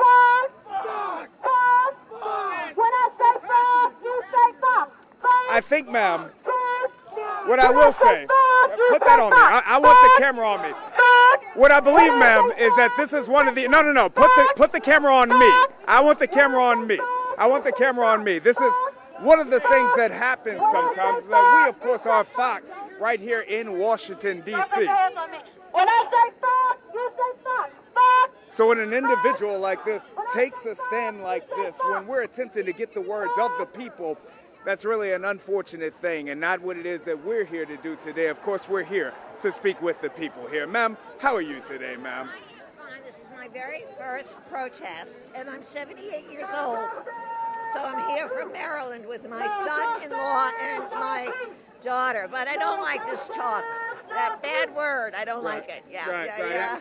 And again, when you look at attempting to better the situations, I'm not certain that all the times all of the rhetoric helps the situations. But it's good to be here on this beautiful day, and you should try to find the Sisters of Mercy. There we go. They are wonderful, and I spoke to them. I got my picture taken, and it was just great.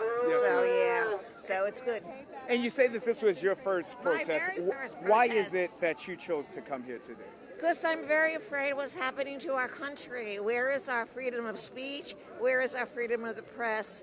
I don't like the way the immigrants are being treated. I am glad that the borders are more secure, but there are some things that I'm very worried about.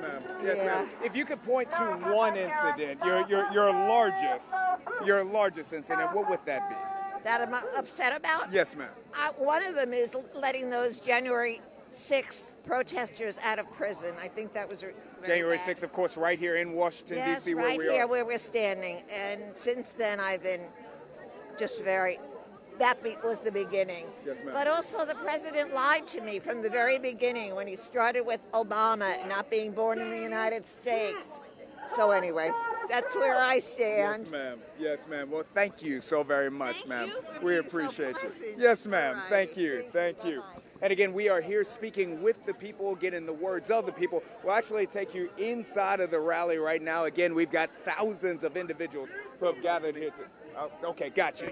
Got you. That gentleman didn't want to speak with us. That's okay. Not everyone has to. So we come on in. Again, we will have speakers throughout the day as we're kind of in the middle of the rally now. So we see thousands of individuals with thousands of signs here. People peacefully protesting.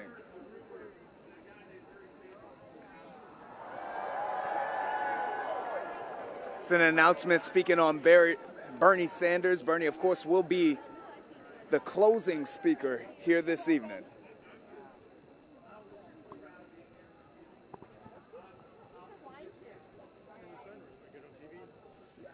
We'd love to speak with you. We'd love to speak with you. Yes, we're speaking now in simple questions. Just wanted to know what it is that led you all to come out today. Everything Trump does bothers me. Yes, sir. Yes, sir. If you could look at maybe one incident, right? You know, I love America, and this is expressing my love for my country. We've got to protest this stuff. That's right. That's right. And from all of the things that I've seen thus far in being out here, everything is peaceful. This is a coming together, a meeting of minds, but in a peaceful way. Right. Yeah. It's totally peaceful. This is just great. I'm surrounded by friends. It's a good time. You know? Sure. But can we see the signs that you all have made? Some great signs out here. There you go. Tell us about it. Well, he's surrounding himself with a bunch of fools, and we don't believe in kings here, so that pretty much sums it up. Yes, ma'am. Thank you all very much. Thank you. Thank you all very much. All right. How are you, sir? What is your sign here? Oh, no kings since 1776. It's not a new theme. Yes, sir. In America. Yes, sir.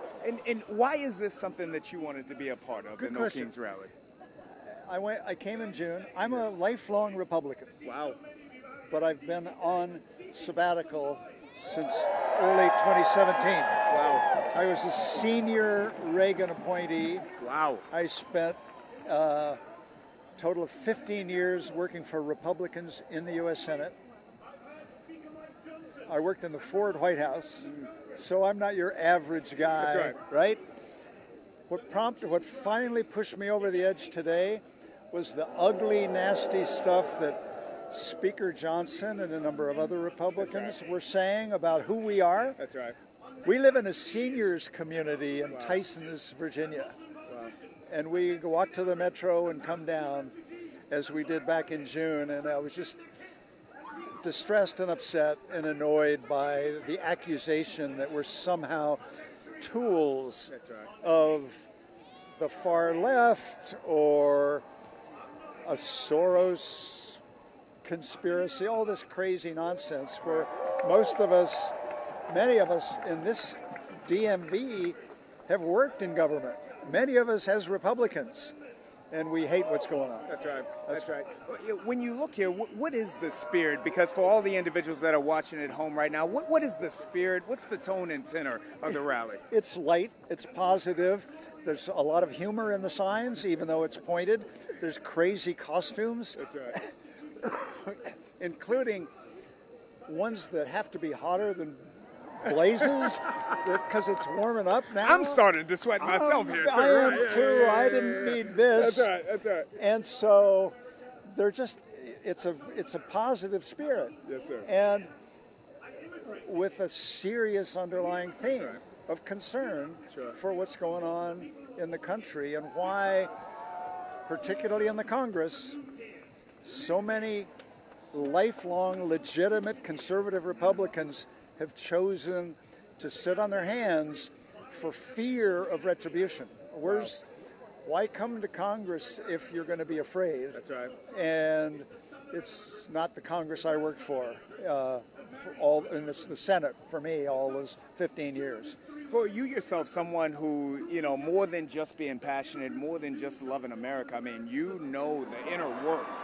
You know the inner works. What are the hopes that something like today accomplishes?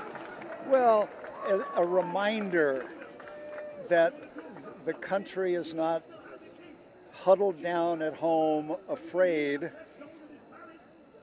We're nervous. Some of us are very afraid, like my wife. I'm less. And your wife just said, say again, ma'am. We are afraid. Yes, ma'am. Speak more specifically. You're afraid. I am afraid of how swiftly this country is falling into authoritarianism. I fear for the people I love that are completely being disregarded and said that they're bad people, immigrants, anybody who is in a minority. I am telling you, I am fearful. I am fearful because I've read about how this happens, and this happens this way, and so I'm praying for a stronger movement of united people that can go against this tide of what I believe is evil. I believe the administration is not Christian. I am a Christian. I am a pastor. And I believe that this administration is acting in opposition to anything Jesus Christ would have ever wanted. And it's clear that that's the case. And therefore, I cannot I cannot abide by this. And this is very frightening. So I'm very disappointed in the fact that more center Republicans have not stepped up like my husband has. I am very disappointed that the media does not project all of the angry Democrats that are trying to speak out, and the media is limiting that. Who love America? This business of hating America is nonsense. That's what was said, is that this rally was about hating America. We love America. That's why we're here. We're here because it has always been this beacon of evolving towards the good, and now we're evolving towards the evil, Hitlerian authoritarianism. Well, closing thoughts. Well, I'm glad that you're here to bear witness and record and Fox share. 5 DC. We're Fox 5. We're Fox 5 DC. You bet. Yeah. All right. No, thank you all. You bet. Thank you all very Thank much. you. Thank you. You bet. Thank you all. Thank you all, ma'am. You can give a word as well. You've got a beautiful sign. Well, my sign was inspired by the Speaker of the House, Michael Johnson, who claimed that I hate America. I served this country as a federal officer and as a military officer for over 32 years. And the nerve that he would stand up there as a good Christian and lie to the American public and try to convince them, the others, that we hate America is just offensive to me. Especially when Donald Trump is transforming the Justice Department to go after his enemies. I think that's offensive. That's not our justice. That's not justice. While he's making billions of dollars through bribes and blackmail, that's not what the President of the United States does. He has no integrity. He's a narcissist. He's poisoning our country. And I just am appalled. And I'm very sorry that so many of my fellow citizens don't hear the truth about Trump and what he's actually doing. Social media has done that, made them immune to truth. But I'm hoping that eventually the scales will fall from their eyes and they can see the truth. Thank you, ma'am. Thank you. And you, sir, with the George Bush hat on. Yes. What brought you here today? Well, number one, HW would be here if he was alive and well. He would be here, and his friends. So would Jerry Ford, Jimmy Carter, Bill Clinton. If he felt better, he'd be down here right now. Joe Biden, if he felt better, would be here right now. Most of the people that I've known in my lifetime that support common decency, honesty, just like when we started this world, when the father asked his son, did you cut down the cherry tree? He said, I cannot tell a lie. We must end lying, because that's what's going on Pennsylvania Avenue right now by Mr. Trump. And Mr. Trump is not a good human being. He's a bad person, and they're lining their pockets, their children and everyone else. Why most people in America are having a very hard time and will continue to have a hard time. Mr. Trump must go peacefully, but he must go always peacefully. That's what it's all about. But George Herbert Walker Bush, who was my friend, and he would have been here. I guarantee you that he would have been here today. And I'm wishing you guys, Fox 5, all the best.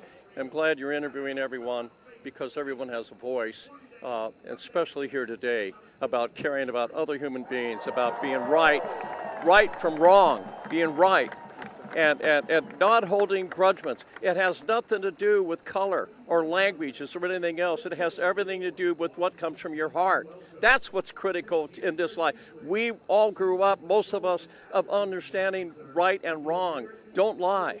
Tell the truth, and we'll move forward. We may not agree with your opinion, but we'll respect your opinion. That's all I ask of anyone else. God bless you. Thank you very much, sir. Thank you. Thank you all. Thank you all. Again, Fox 5, you're watching right now on Fox Local nationally. We are in the No Kings protest here in Washington, D.C., where thousands upon thousands have united.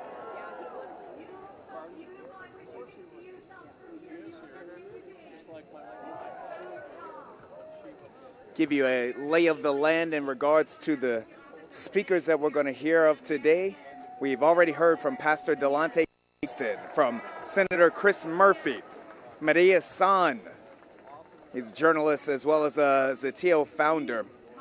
Deirdre Sheffling, I believe, is on the stage right now. Coming up, Oliver Marino will speak. Afeni Evans, Bill Nye, the science guy. Jin Pu. Snipers on the roof. Talk to them about that. We can speak about that. Where'd he go? Oh, he left. Just a word about the roof here, and photojournalist Matthew will look as we take a look, as individuals in the crowd would like for us to bring attention to the roof there.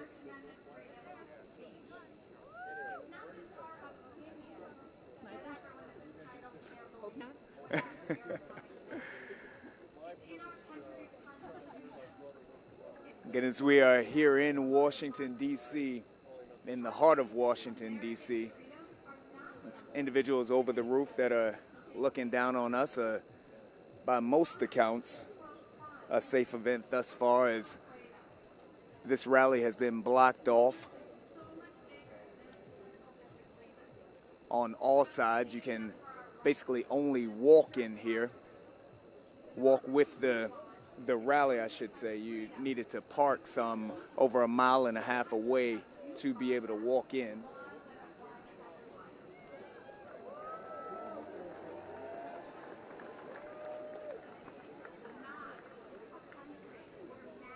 We're speaking with the individuals, finding out why it is that they feel so passionately about coming down today, why it is that they're protesting peacefully.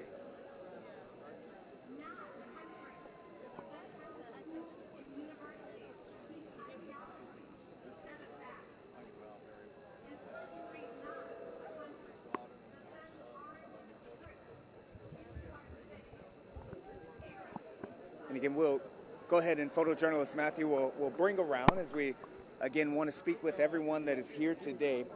Fund healthcare, not ICE or billionaires. Talk to me.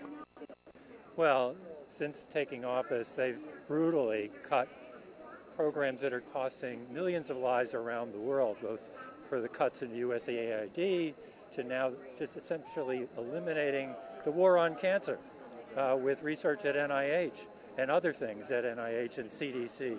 It's like we had somebody in the country. It's like somebody's trying to destroy this fabric of our country. Wow. And not only that, now we're seeing an attempt to intimidate people from their First Amendment rights as well. Sure. So today is a big no way from the American people, and I think a majority of people are upset and opposed to this president.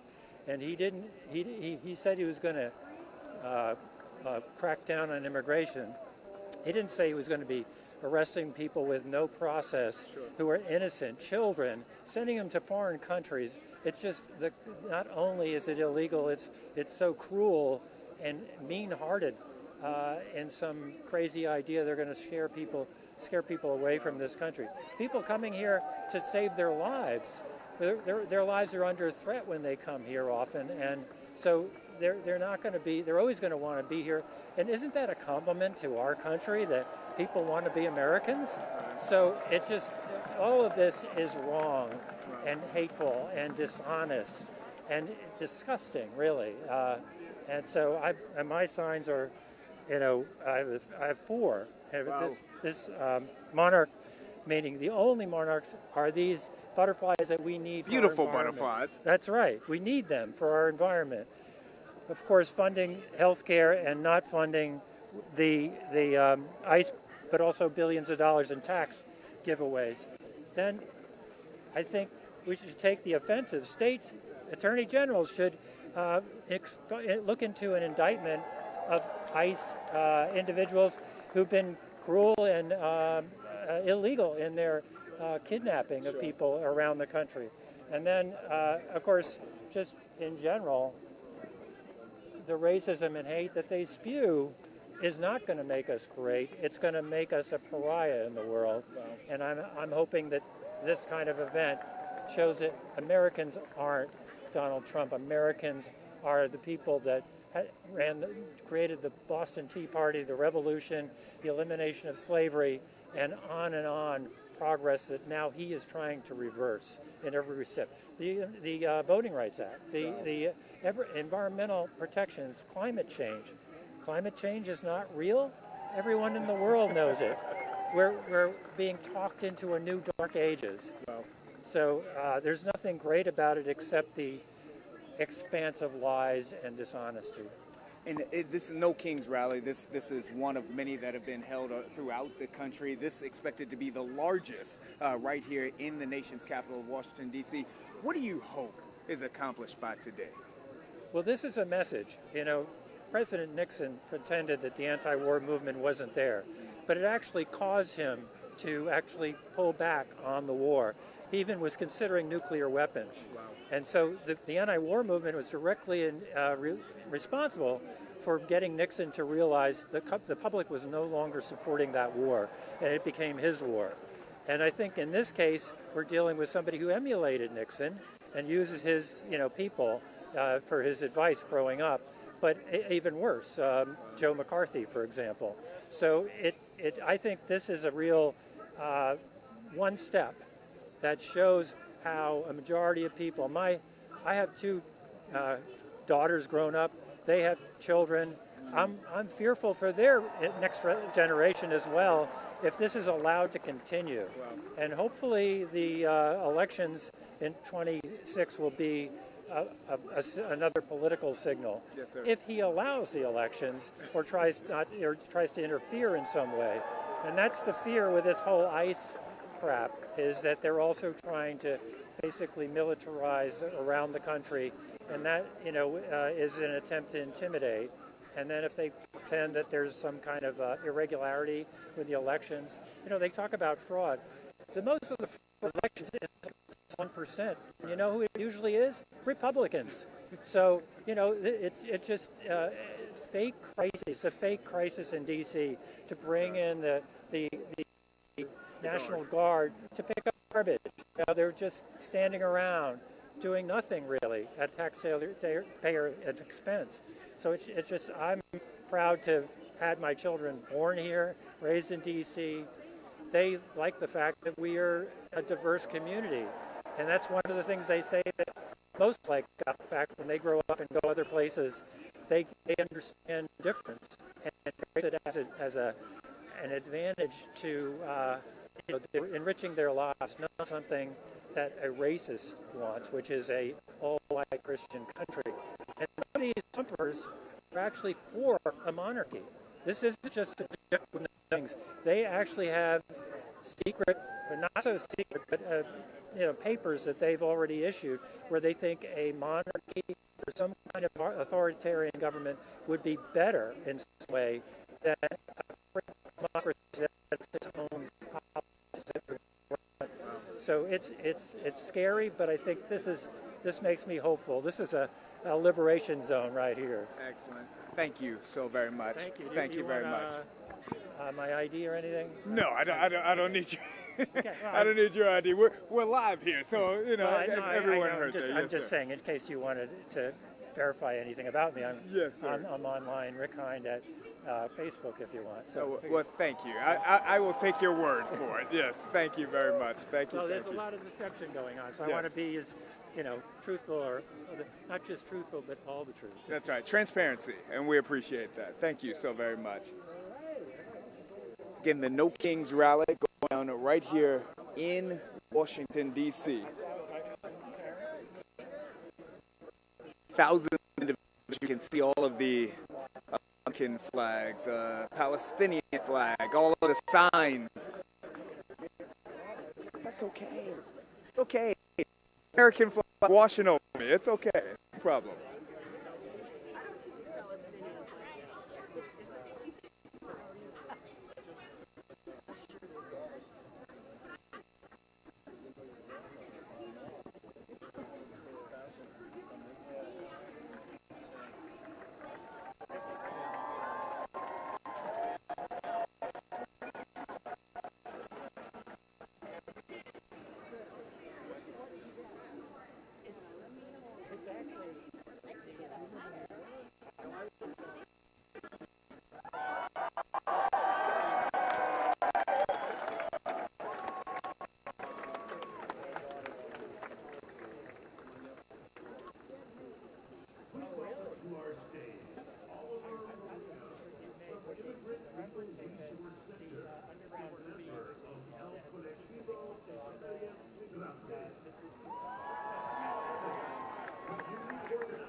Oliver Marino, the speaker on stage now.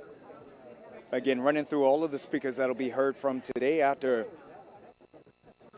Marino, we will hear from Afeni Evans, who is an impacted advocate, science guy. Take the stage. We sign off here today. Agent Hope, Care in Action, Randy Weingarten, AFT, Cliff Albright, Black Voters Matter, Jay Brown, Human Rights Campaign Chief of Staff, Sean Skell, retired Navy Secretary of Defense of Personnel Readiness, Kia Chatterjee, Free DC co-founder, Nene Taylor, Harriet's Wildest Dreams Executive Director, Leah Greenberg, and Ed Levine, co-founders. And the day will end with a speech from Senator Bernie Sanders, who will speak as well.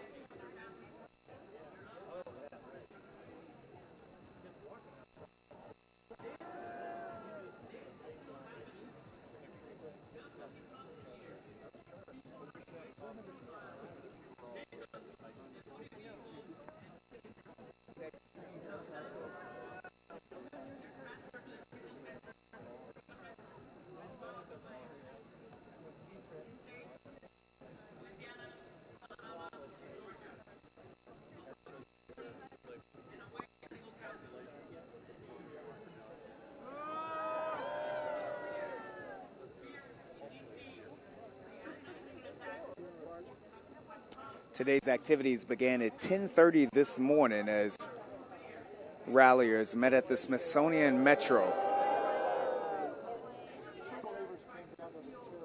and marched their way here to Constitution in Pennsylvania, a site of the rally.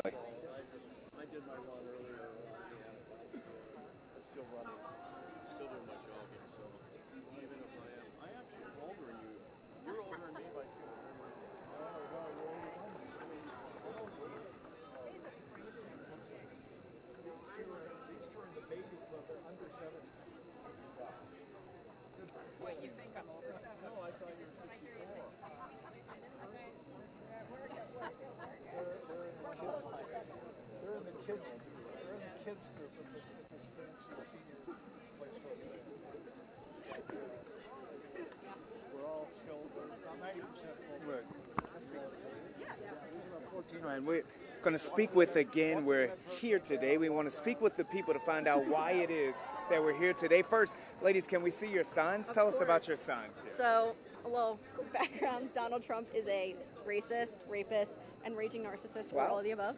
Okay, there we go. A little multiple choice. Yes. There we go. I've had a few people who are Republican not understand the raging narcissist part, which I feel like can show some things.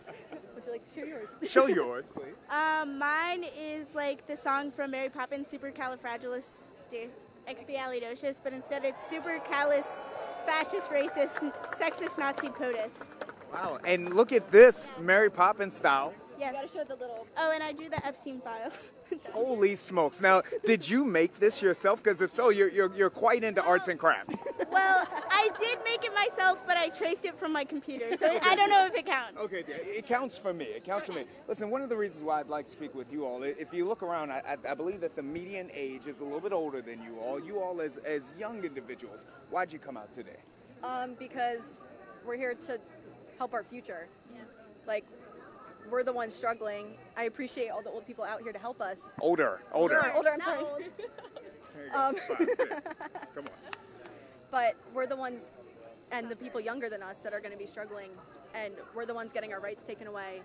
And she's from Texas. She can't get an abortion if she doesn't want to. Like, and it's hard to think about because, like, I'm from a blue state. I'm from New Jersey. We came here. She's from Connecticut. So we're both, like, from blue states, but it's also still hard to think about. Like, you don't have the perspective until you see it. Wow. So I think it's really about being part of it. If you could look at one thing in specific that has happened either recently in the previous 4 years or at any point in time that made you say, I have to be a part of this movement, what would it be? I think before this past election, I tried to stay away from politics. I thought it was a really negative space. When Elon Musk started doing the Nazi salute, that really hit home for me. I have a lot of Jewish relatives, and I mean, the Holocaust is not something that is ancient history. It was fairly recent, and the fact that we're doing a sign from that horrific thing and that people are making a mockery of it, I think is truly disgusting, and it's something that could affect my family and other people I know. And so that was when I kind of started to get involved and realize that, I can't just stay silent. I have to say something. And you, ma'am, from Texas, why you with your sign? Show us the sign. What do I say? Yeah. Well, you have to show and tell this. Come on. The only orange Muppet I trust about science.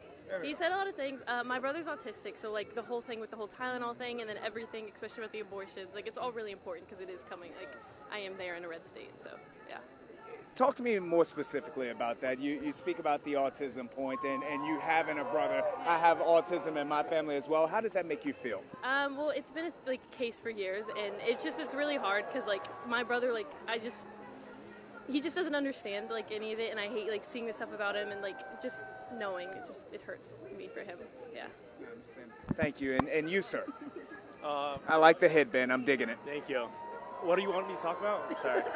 Why you're here? Yes. Well, we can go. Wait, I'm a Laker fan. My son is Kobe. Name is Kobe. So I'm a Kobe fan more than I'm a LeBron. But tell us about your sign anyway. So I here have the only king I know is LeBron. Speaks for himself. 4 rings. 40. This is arguable. If I can go to sports for just a moment, it's arguable. But that's not what we're here to talk about. Okay. Personally, because I think it's really hard to stand behind a leader who calls other humans animals and immigrants. He's a sex offender. I think it's very clear why I'm here. Wow. Thank you very much. Thank you all. Thank you all very much. We appreciate you. Again. Oh, I thought you were coming to. Yeah, let's talk. Yeah, we'll come here. From Las Vegas. From Las Vegas. Yeah. Wow. Who am I? This young lady? There you go. 5s. There we go. 5s there. We'll get 5s. There is a Fox 5 in Las Vegas. I've spoken with them, but we're Fox 5 DC. So we're right here in the nation's capital, all the way from Vegas. What brought you all here? Well, we were here for just a fun trip, and then everything else got shut down because of the government. So we figured we might as well go to a protest that's open. That's right. That's right. And a peaceful protest. We've got thousands of individuals who have all come down here to Constitution and Pennsylvania. You feel that right here in the heart of D.C. Why is this something that's important to you all? We feel it's so important because we see so many basic rights being dissolved, and it's breaking our hearts, and we want to fight against this administration that is just taking away rights and discriminating against so many people. And we feel that it is important to fight for the constitutional rights that we have, and so we're here for it. That's right. That's right. And this is a moment in which, albeit as a huge roar is coming up, so I'll let you all listen to the speaker, but stories will be told about today. Other people will say what today was, what today wasn't. What is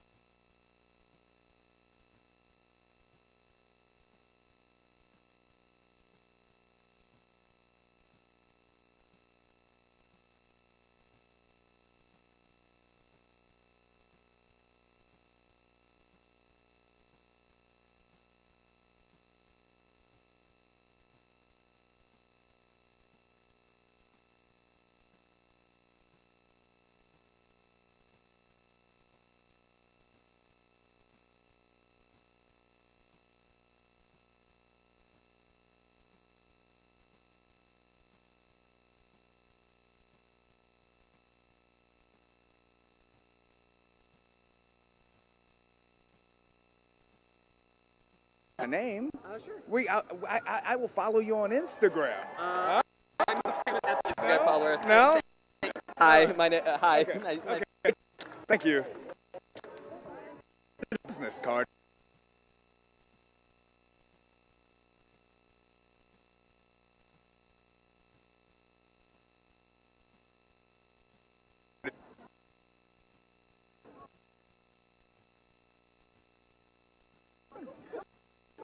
Come on. We're not people do, they stream, right? So you have to that. So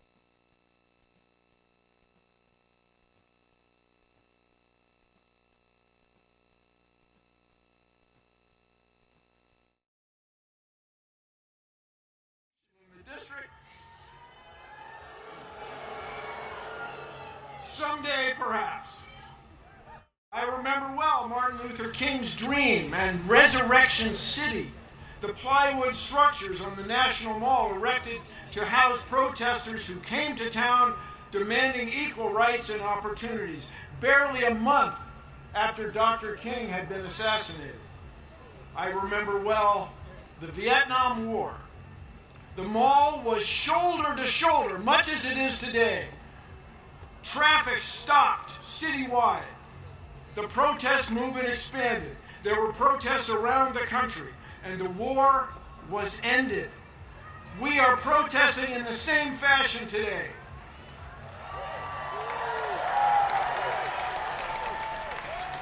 Only today, the stakes are higher. Rather than abandoning a war against an elusive, perhaps sometimes imaginary foe, we are confronting the possible end of our republic. We are here to tell our lawmakers that what's going on in our government is wrong. They must stop the abuses of this petulant president and his circle of sycophants. No thrones, no crowns, no kings.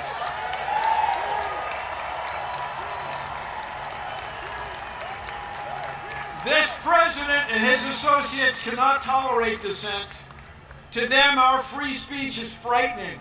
They are arresting people and denying due process in courts. They tried to silence television hosts.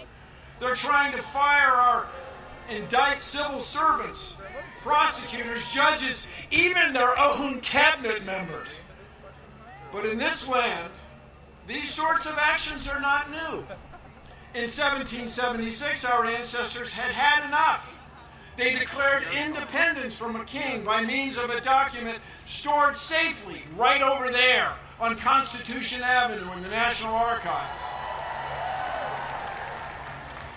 Although it was conceived 249 years ago, the Declaration of Independence describes a train of abuses connected with an absolute authority, a king with absolute power.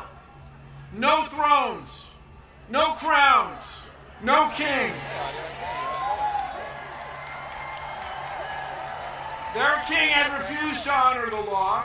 Their king had refused to let lawmakers be elected. The king had made court judges dependent on his will. They cited the king sending, quote, swarms of officers to harass our people. Their language referred to, quote, cruelty and faithlessness scarcely paralleled in the most barbarous of ages.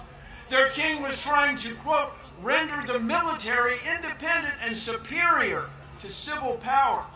Our founders even censured King George for cutting off trade with all parts of the world. Did these actions sound familiar? 249 years later, no crowns, no thrones, no king. In short, the founders believed their king was, in their words, quote, totally unworthy to be the head of a civilized nation. No thrones, no crowns, no kings. Although the United Nations has been the world's leader, and although the United States has been the world's leader in science for decades, this president and the members of his cabinet even failed to accept scientific facts. Contrary to Article 1, Section 8 of the Constitution, they do not promote the progress of science. They suppress it to the detriment of our health, well-being, and international competitiveness. It is a formula for failure. How did we get here? It hasn't been one instance of abuse of the power of executive order by this president. It hasn't been just one twist in a court ruling. Instead, it has been years in the making. Enabled by this president, a group of Confederates has worked together to undo many of our traditions and understandings of fairness and of citizens' rights. And they've done this through an odd legal tactic to overwhelm our court system with legal game after legal game, trying to hold or impound money secretly in order to let legal deadlines pass, to pretend that people they don't know, who are from different backgrounds, are somehow not quite citizens and not worthy of respect under the law. No thrones, no crowns, no kings. Let us now raise our voices We are here demanding a return to the rule of law. Let the world know that we will suffer no king. We will put the United States back on a course to lead the world in fair governance. Together, no thrones, no crowns, no kings. Thank you all. Let's change the world.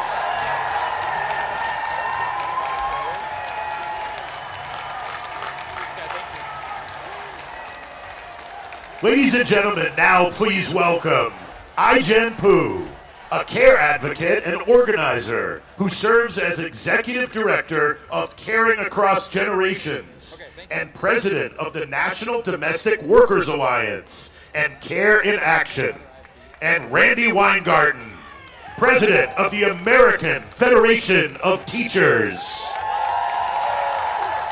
Hello, DC! Let me hear you say no kings!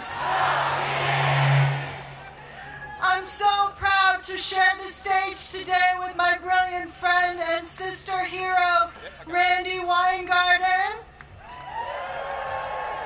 And I bring greetings from the great city of Chicago.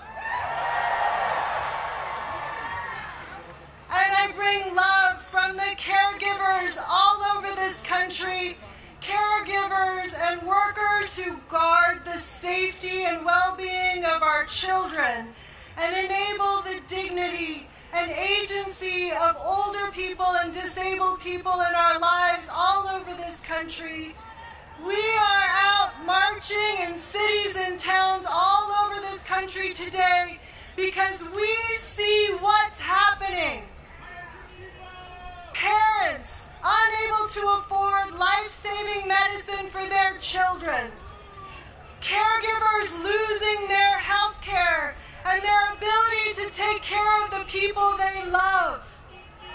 Disabled people forced into institutions because their caregivers have been taken by ICE.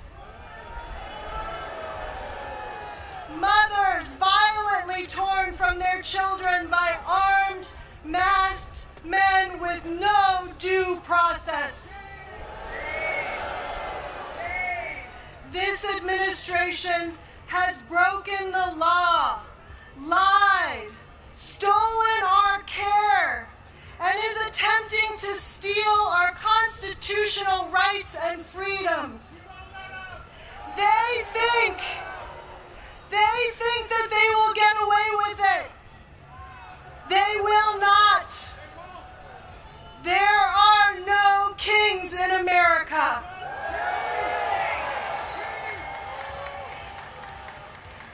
And you know what else I see? I see parents, caregivers, and teachers working together to make sure that immigrant children can go to school safely.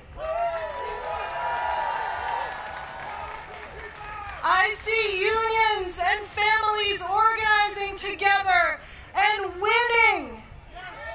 In states like Michigan, where 32,000 home care workers just won a union. And in New Mexico, where child care is now free for everyone who needs it. It's the bravery of everyday people coming together to protect each other, to push for a good life for our families in America. We can win. We are the caring majority, and we are greater than the cruelty of wannabe kings. So let's remember the strength of our numbers today. Let's remember that we are not alone. We are the caring majority. And let us continue to be brave. Are you with me? Yes! Are you with me? Yes!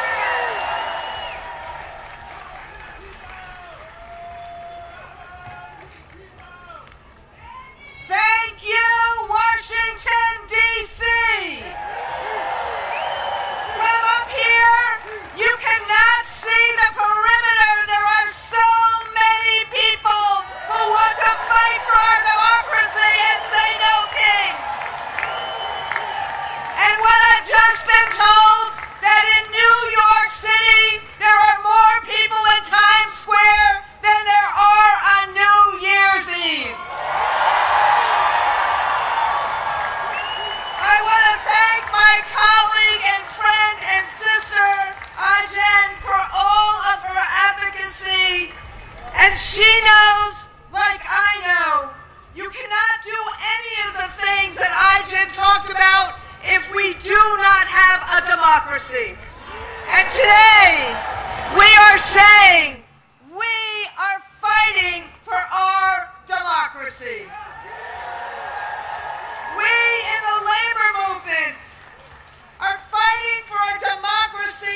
teacher. Yes, let's hear it for the teachers of America. A teacher who taught students about the Constitution and its underlying principle, we the people. We the people are a country that is governed by the rule of law, not the rule of one man. We are governed by fairness, not fear or favor. Now this idea, as you've heard before, see, you can go and save your kids right now. This is your homework for the weekend, okay? This idea has been a constant for 249 years, since the Declaration of Independence, and the notion made famous by the Gettysburg Address of a government by, for, and of the people. Say it again, by, for, and of the people. Now we know the founders were not perfect, but they had one abiding principle, and that is and was that we as a nation should never, ever again be ruled by a tyrant or a king. That was as true today as it was back then. And that is why millions of people today from all walks of life are turning out at these thousands of events. Republicans, Democrats, independents, black, brown, white, this 68-year-old Jewish baby boomer, Muslim small business owners, Christian Gen Zers. This is, as Ijen said, we are the majority of America. And what do we want? What do we want? We want the promise of America for everyone. We want a voice in our future. We are standing up in peaceful, patriotic protest, just like our founders called out. No thrones, no crowns, no kings. We are standing up because we don't want our streets militarized. We don't want our neighbors disappeared by masked Asians. We don't want our colleges forced to sign loyalty oaths. We don't want, what? We don't want public officials arrested on trumped-up political charges. And, this is a little different, we want our federal government to fix the health care crisis that was created by the big ugly bill Republicans passed in July. We want a president who will keep health care premiums down, bring down the cost of groceries and housing, strengthen public schools, make college affordable, and embrace workers' rights. Again, what is radical about any of that? Exactly. We want the president to spend his time solving our country's problems, not settling scores with political opponents. We want a future that is based on fairness and justice and the rule of law, not chaos, corruption, or cruelty. So, I'm going to end with a couple of labor slogans here. Because, my friends, we are in an existential fight. And right now, we all have to organize and be stronger and bolder, because no one is going to save us but ourselves. So, we got a lot of sayings in labor, but the first one is, when we fight, when we fight, when we fight, and the second is, the people united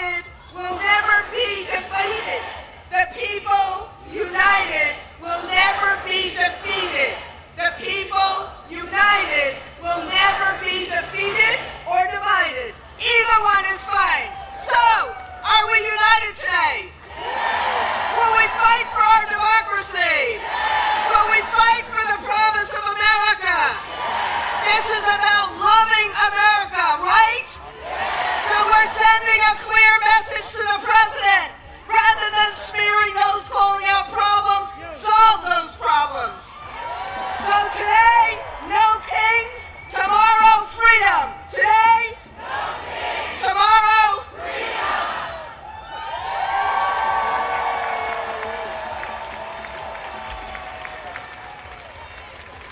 Now please welcome the co-founder of the Black Votes Matter Fund and one of the leading voices on voting rights, Cliff Albright. He is joined by 10th grader Zion, a youth student advocate from the Trigger Project. Good afternoon, everyone. My name is Zion Stewart.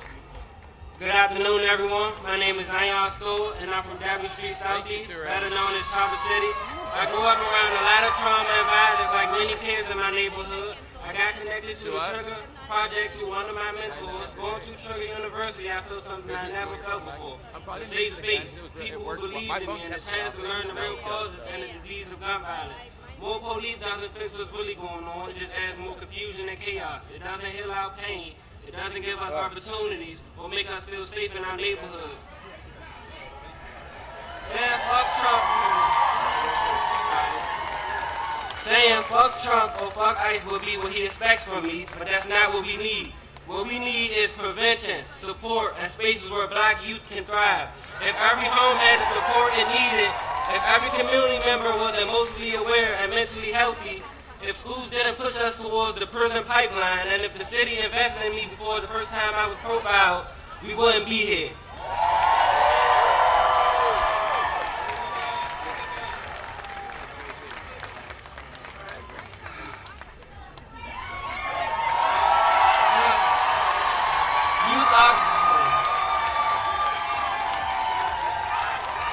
Youth are the solution, not the problem. We deserve to be understood, not blamed or preyed upon. Free DC, we are prevention. Thank you.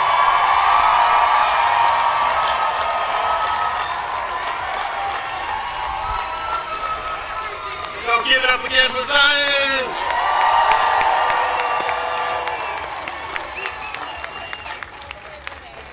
Last time I was here, speaking at a rally like this, was 2021 for the Freedom Rise, when Black Voters Matter and dozens of other organizations organized for voting rights legislation, like the John Lewis Voting Rights Advancement Act and the For the People Act.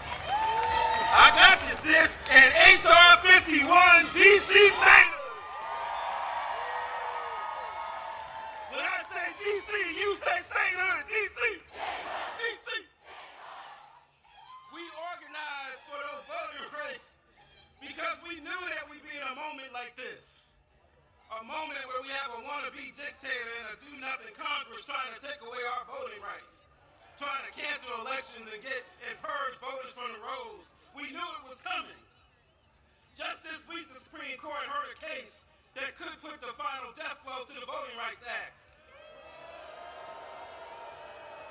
It could eliminate black representation for black communities, and it can create at least 19 seats that are currently protected by the Voting Rights Act would be eliminated by many of these red states. And this is happening at a time when we are seeing mid-decade redistricting in places like Texas and Missouri because we have somebody who wants to be a king. You have somebody who, just like he said to Georgia, go find me 11,700 votes. He's trying to tell these states, go find me 10 extra congressional seats, or 15 seats, or 20 seats. And this could create a permanent one-party rule at the expense of black voters and black communities. But like so many other issues that are rooted in anti-blackness, that sickness won't just stay within the black community, it affects this entire country. And so we join you in saying, no kings. But we gotta go beyond no kings, because the last time that call was made in 1776, 1/4 of this country's population was enslaved. And so we've got to go beyond no kings. We've got to recognize that they have used divide and conquer ever since that time in 76, or ever since 1619, to keep us divided, to divide those who were enslaved from those who were poor whites, to divide us from those indigenous brothers and sisters. They've been using that divide and conquer tactic, and they're still using it today to keep us divided, all of our communities. But I've got some good news for you, because what I know is this: if divide and conquer is one of the oldest tricks in the books, then by definition, one of the most revolutionary acts of resistance is simply to be united. For us to stand together, to sing together, to laugh together, to cry together, to fight together. Power to the people, yes, because what I also know is this: their hate cannot beat our love. And when I talk about our love, I'm not talking about a Valentine's Day kind of love. I'm talking about a radical love. I'm talking about you might have to flip over the money changes tables kind of love. I'm talking about a love that is merged with power, because those two things are not opposite, they go together. As Dr. King told us, power without love is reckless and abusive, but love without power is sentimental and anemic. That's what I'm talking about. He went on to say that power at its best is love implementing the demands of justice, and justice at its best is power correcting everything that stands against love. That's what we need. And when we have that kind of love and power, when we walk in that kind of love and power that sees all of our communities, from Vermont all the way to Memphis, from LA all the way over to DC, especially Southeast DC. When we walk in that kind of love and power, there ain't nothing that I want to be a small, petty dictator. There ain't nothing that he can do to stop us. Because when we walk in that kind of love and power, there's nothing that we can't do. But we've got to believe we've got that power. Do y'all believe? Do you believe? Let me hear you say, I believe. Let me hear you say it with all your heart, from the depths of your soul. Say, I believe. Let me see you put a fist up and say it so loud that the wannabe small man in the White House can hear you say, I believe. And when we believe, then we will truly build the society that we want, and that society will have no kings. Thank y'all.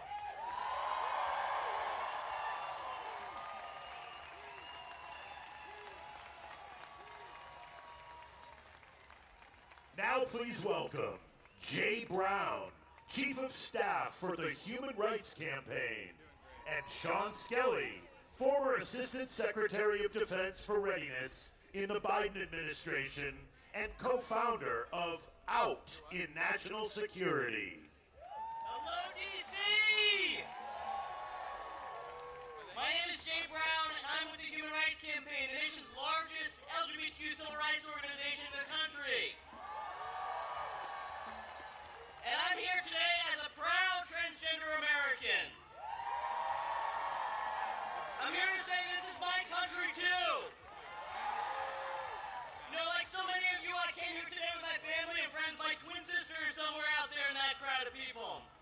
And growing up,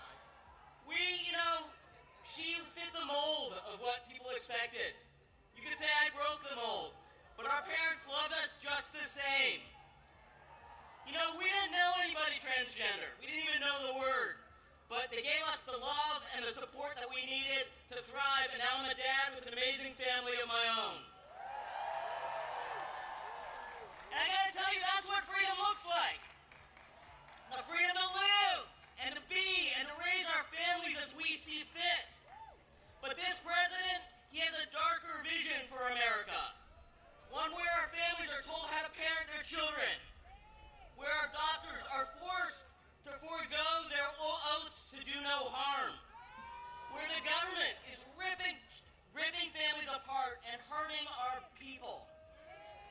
They're cutting billions of dollars from HIV prevention and treatment. They're banning our books.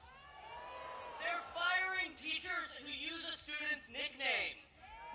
And they're firing gay workers who put a pride flag on their desk. But we're all here because we believe in a better America. We believe in a country where kids can get a quality education free from bullying. Where love is love.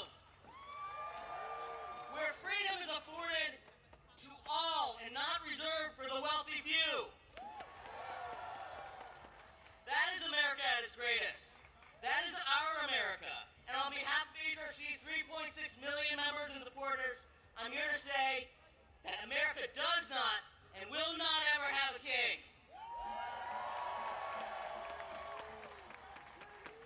The truth is, no one rally's going to save us.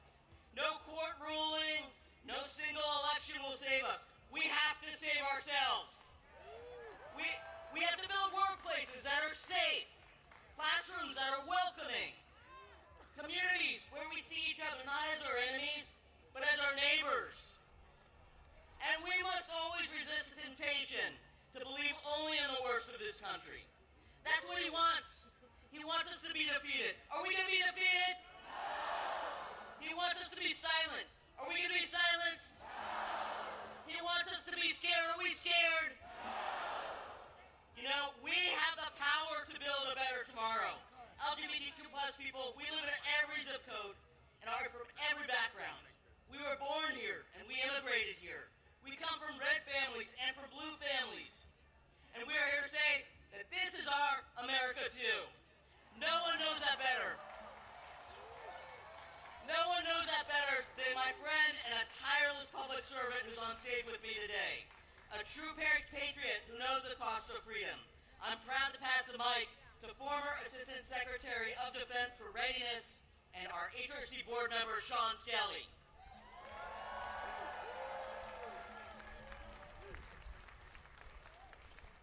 Good afternoon, D.C. As Jay said, I'm Sean Skelly, a retired Navy officer, a former Assistant Secretary of Defense, and I serve on the board of the Human Rights Campaign. I'm an out-proud trans woman who loves our country, who's put my life on the line for our country and our rights, and I will fight for it now using all the rights that the Constitution gives us, and I swore an oath to defend. I was proud to recently serve alongside thousands of transgender service members who have served with honor, skill, and courage. They have protected us while their own Commander-in-Chief and Secretary of Defense have vilified them and denied their right to exist. Anyone who serves in uniform deserves so much better than what this tainted chain of command has to offer. This administration targets these brave Americans because of its wanton campaign to drive me and all of my transgender brothers and sisters out of our country, out of our society, out of the protection of our laws, and into some dark, dangerous corner that they are inventing. This wannabe autocrat can't allow transgender Americans to serve honorably and successfully in our military, which is the highest regarded institution in America, when they have chosen all transgender Americans, already some of the most at-risk and vulnerable people in this country, to be their autocratic other. The people to be feared, scorned, and blamed because of their shameless lies, hateful lies that they tell about the danger that trans people supposedly bring to our society, and somehow upset the utopia that the dear leader promised us is around every corner. The American people respect those who put on their uniform, who protect them, and serve at the risk of their lives for people we don't even know. We're here today because generations of Americans have bet their lives and their families' future on the promise of a more perfect union.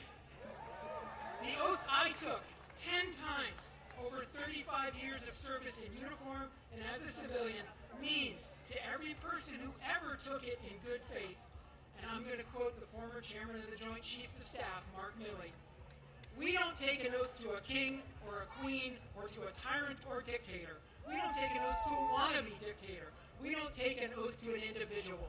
We take an oath to the Constitution, and we take an oath to the idea that is America, and we're willing to die to protect it." To put it simply, no kings. We demand justice for our transgender service members. We demand justice and civil rights for every transgender American. We demand justice and democracy for every single American. No kings. Thank you.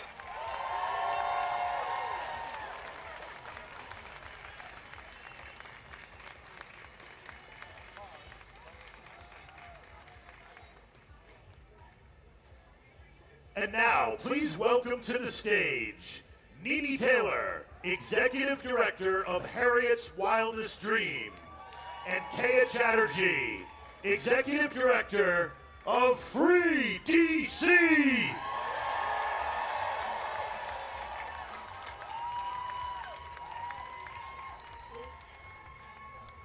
Welcome to DC. I hear y'all say welcome to DC.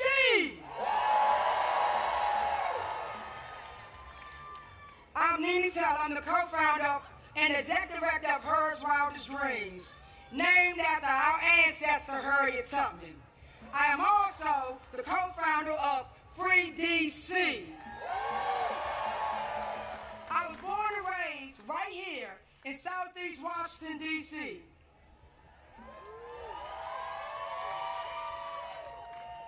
As many of you know, we are in a state of grief for the loss of our freedom fighter, Assata Shakur. We honor her life, her courage, and her teaching. She told us that we need a revolution of the mind and a revolution of the heart.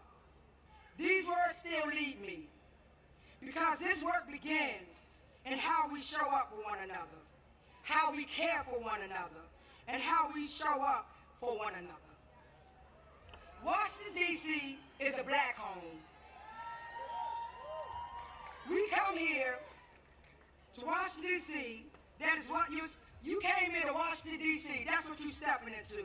A home built by black hands, held together by black love, guarded by generations who refuse to leave. The people of D.C. have been teaching, protecting, and fighting for this city long before most of you start paying attention. We have been living and breathing the consequences of racist policies, displacement, and over-policing since post-Civil War. We have been demanding and calling for D.C. to become a state. We need D.C. statehood now. D.C. statehood now. D.C. statehood now. On Monday, our freedom watchers were up at the D.C. courts until the cell block closed 2 o'clock in the morning. They were watching hearing after hearing after hearing of our neighbors being kidnapped over the weekend.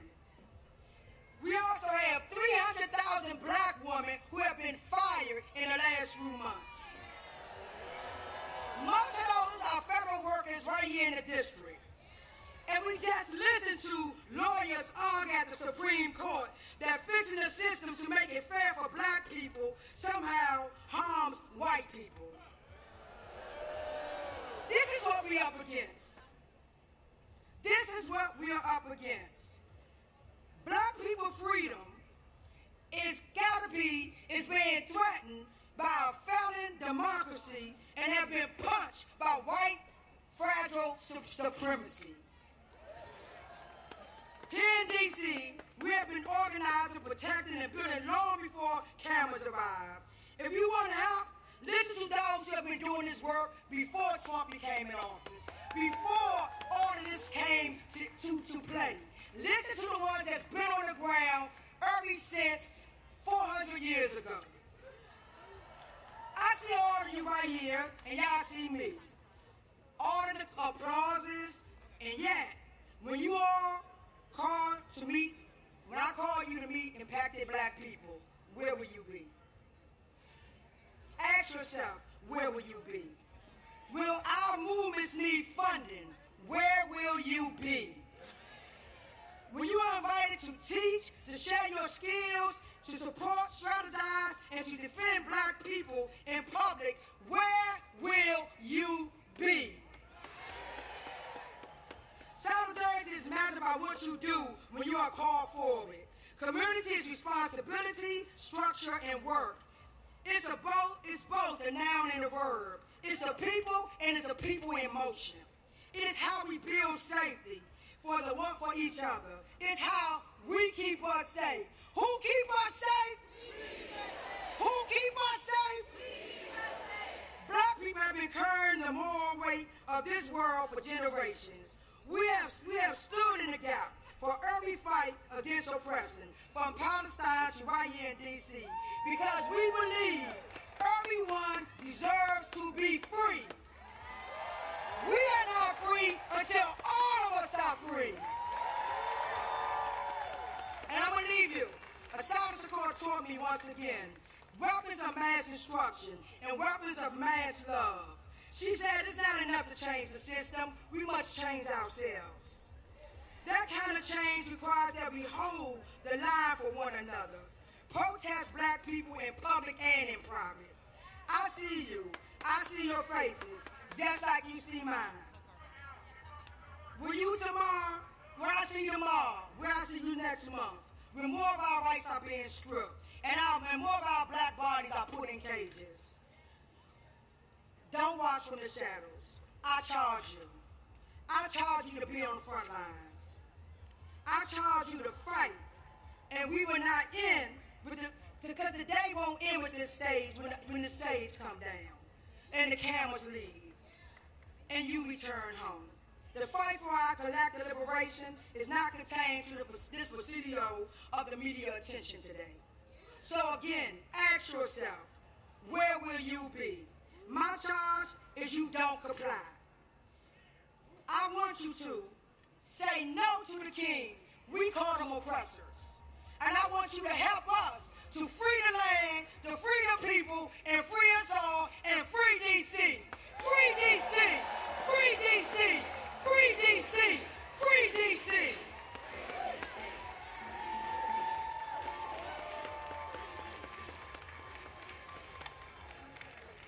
All right, my name is Kaya Chatterjee. Thank you so much, Nene. I am with Nene, one of the co-founders of Free DC and the executive director of Free DC, and we are the movement to protect DC home rule and win lasting dignity for the 700,000 people of DC. Let me hear you, DC. Who out here is here today for a Free DC?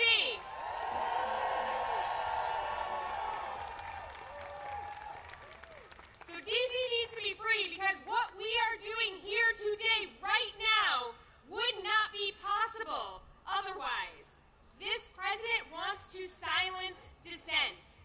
He wants to silence protest. He wants to do that everywhere, and we saw him try to do that this week. President Trump and his allies lied about this very event that we are attending right now.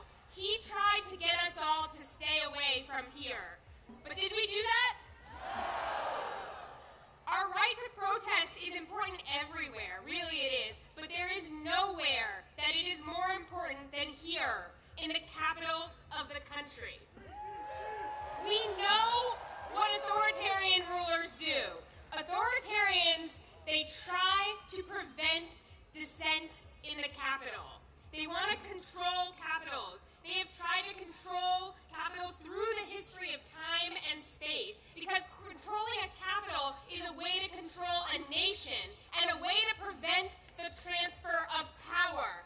This president is no different from those authoritarians, and we saw that on January 6th, right? We saw that. And this president started attacking D.C. again the day he took office again. Today, we are in our third month of military occupation by armed forces from multiple other states in D.C. There are gangs of federal agents who are attacking our communities. And we've heard from so many people today that they've attacked our unhoused neighbors. They've attacked our immigrant neighbors. They've attacked black and brown neighbors. They've attacked our cultural institutions. They've attacked thousands of people who serve as federal workers. They've tried to take over our local police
members. We can engage in our sacred duty to protect one another, to support one another in solidarity, and to reject this cruelty agenda that we're seeing unfold.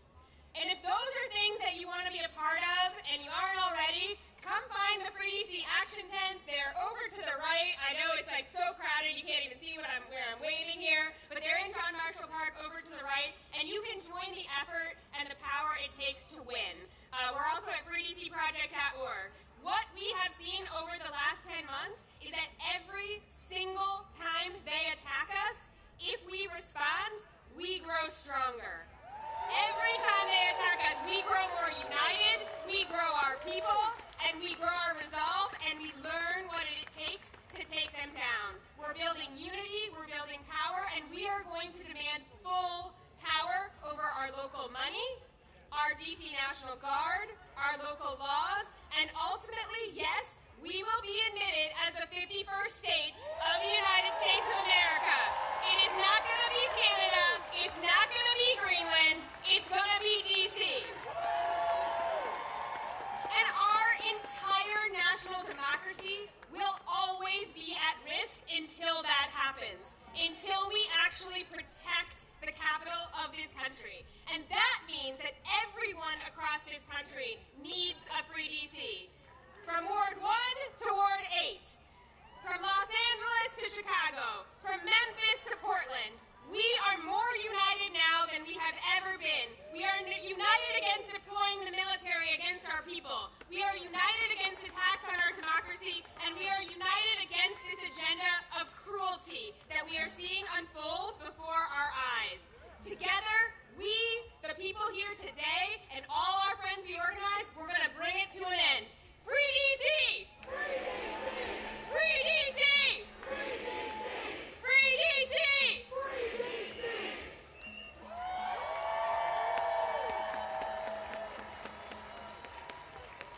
Washington, D.C., please welcome to the stage Leah Greenberg and Ezra Levin, co-founders of Indivisible.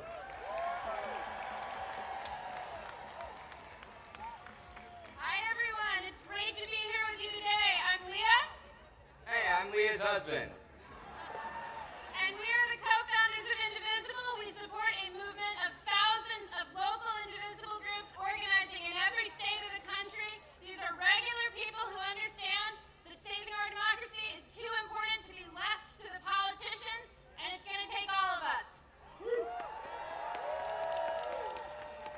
Now, I've got a question for you. How many kings do we have in America? We are in the middle of a sprint by Donald Trump, Stephen Miller, their MAGA cronies, to consolidate power and bully American society into submission. They have come for corporations and billionaires, for law firms and universities, for media and civil society. They are ripping families apart, and they are shredding our Constitution while they line their pockets in the biggest heist of all time. And the way they do it is they go on the attack. They make demands. They claim powers they don't have. They bully and they threaten to retaliate, and they see if anyone will push back. And if nobody pushes back, they win. And then they go on to the next attack. They're doing everything they can to convince us that they are all powerful, that they are inevitable, that they will win. And I need you to hear me. It's a lie. Woo! It's always been a lie. And the greatest danger we face is not Trump. It is how we, as a society, respond to this bullying, to this chilling effect. If we preemptively obey, if we shrink back, if we make ourselves small, if we do what they want in advance. Now we saw them try this play this week. Mike Johnson, Stephen Miller, their cronies on Fox News,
indivisible.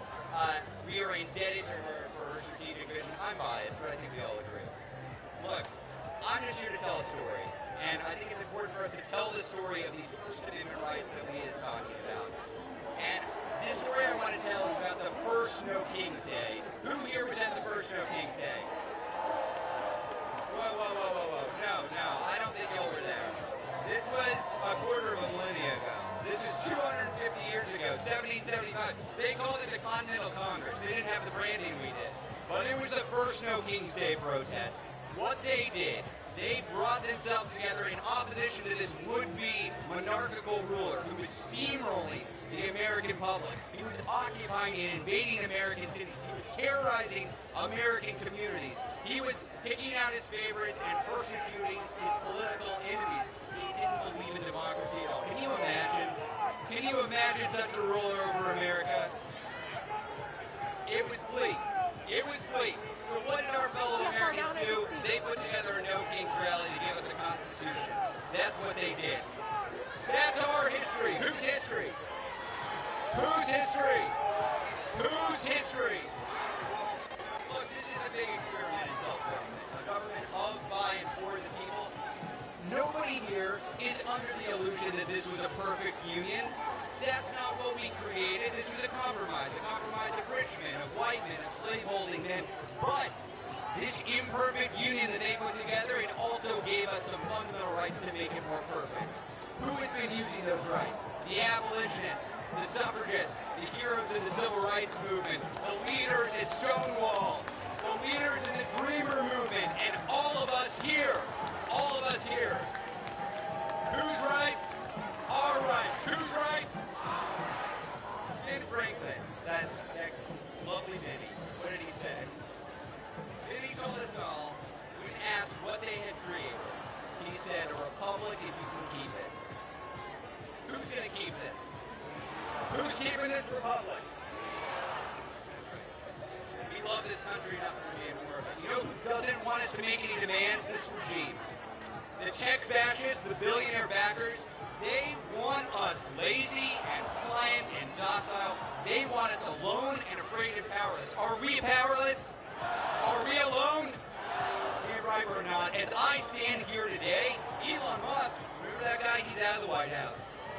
Jimmy Kimmel, back on air. And for the last week, this regime has been quaking in its jackboots at the thought of 200,000 people in D.C. outside the Capitol where Mike Johnson isn't working and hasn't been for the last month. You know what it turns out? It turns out that we're braver than the billionaires. Who's braver than the billionaires? Who's braver than the billionaires? This is my favorite part, folks. I get to name some names.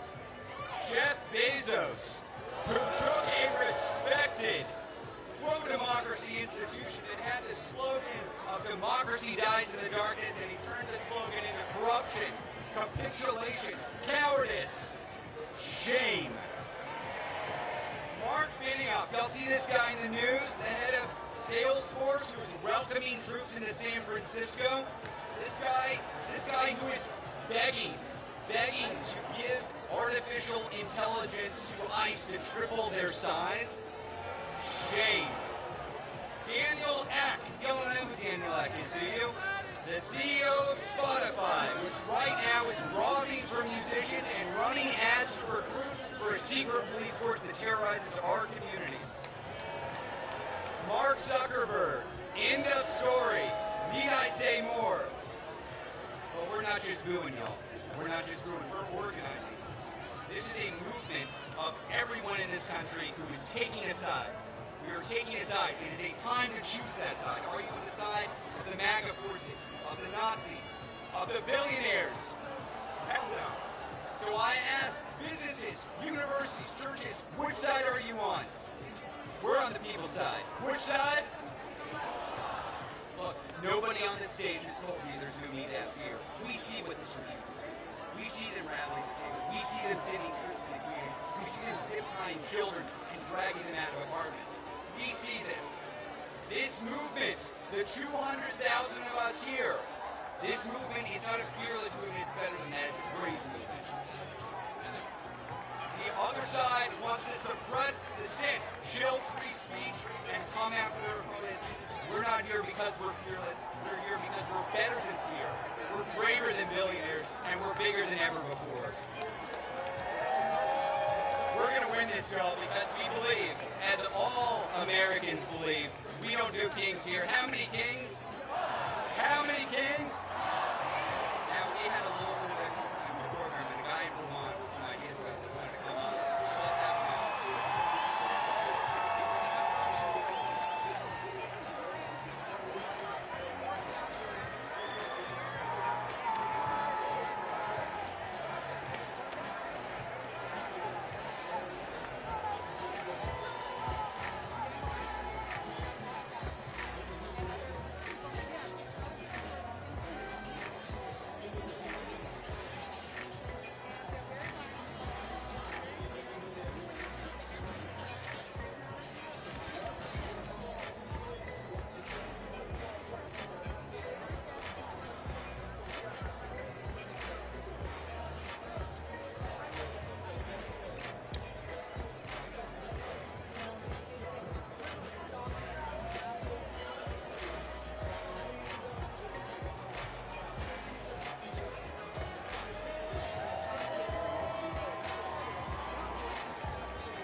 Washington, D.C.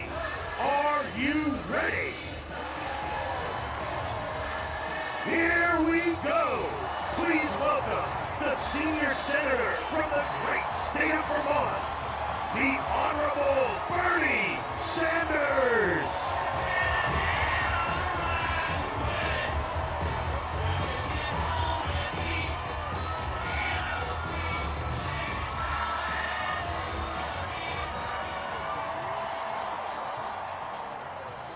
Thank you, Washington.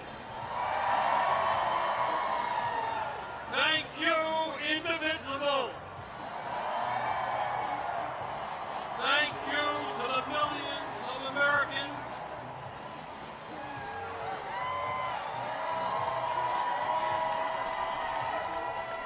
from our smallest towns to our largest cities in every state in our country who are gathering today at thousands of rallies. Mike Johnson,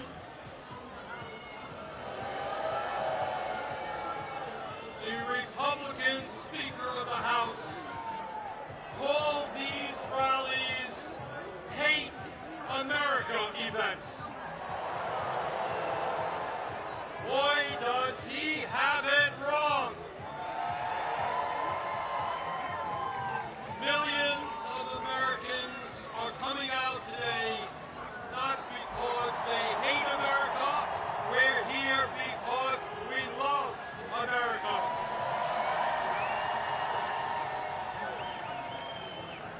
We're here because we're going to do everything we can to honor the sacrifices of millions of men and women who over the last 250 years fought and sometimes died to defend our democracy and our freedoms.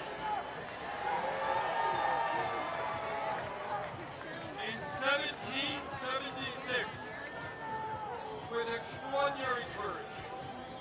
The founders of our country announced to the world that they would no longer be ruled by the King of England.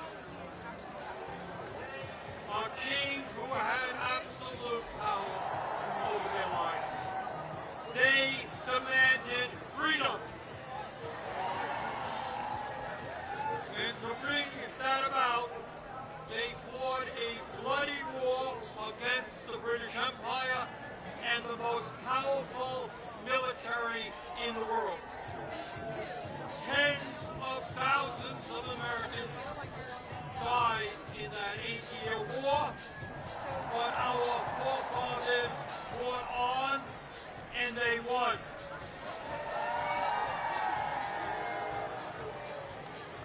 And in 1789, after winning that war, they did something extraordinary. They established the first democratic form of government in modern history. They said loudly and boldly to the entire world, no more kings. In America, they said, we the people will rule. And today,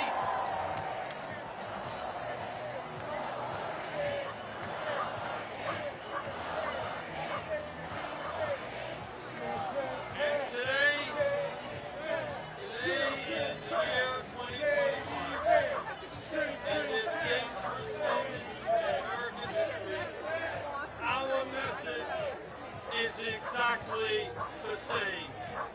No, President Trump, we don't want you or any other king to rule us. Thank you very much, but we will maintain our democratic form of society. We will not move toward authoritarianism in America. We, the people, will rule.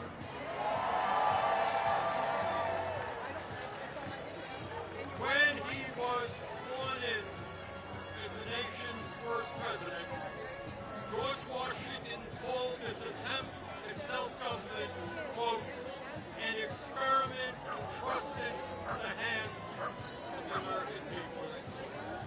My fellow Americans, in an unprecedented way, that experiment is now in danger.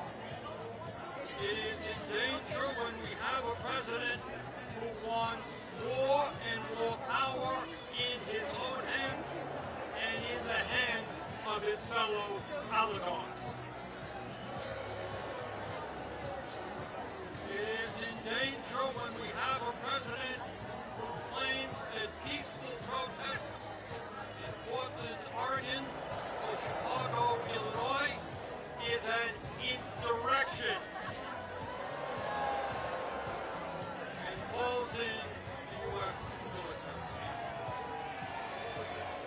And then threatens to arrest the mayors and governors who resist him. It is in danger when we have masked agents working for ICE, breaking down doors, throwing people into vans without due process, and taking them to God knows where. It is in danger when we have a president who sues and intimidates the media, who wants no criticism of him and his policies, and who undermines the First Amendment of our Constitution, the very foundation of American democracy.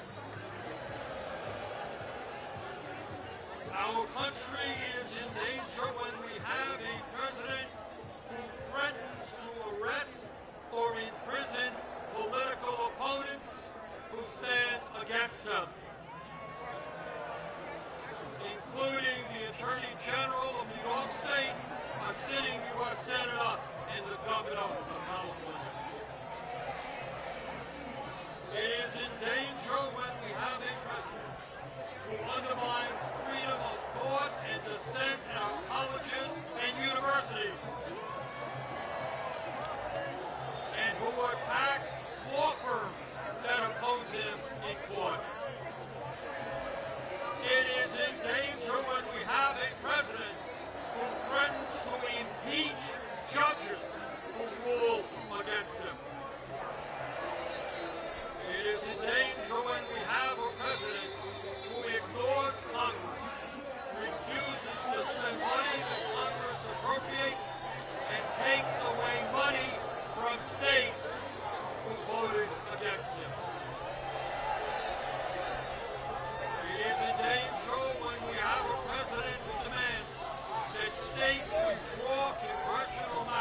one man's corruption or one man's contempt for the Constitution.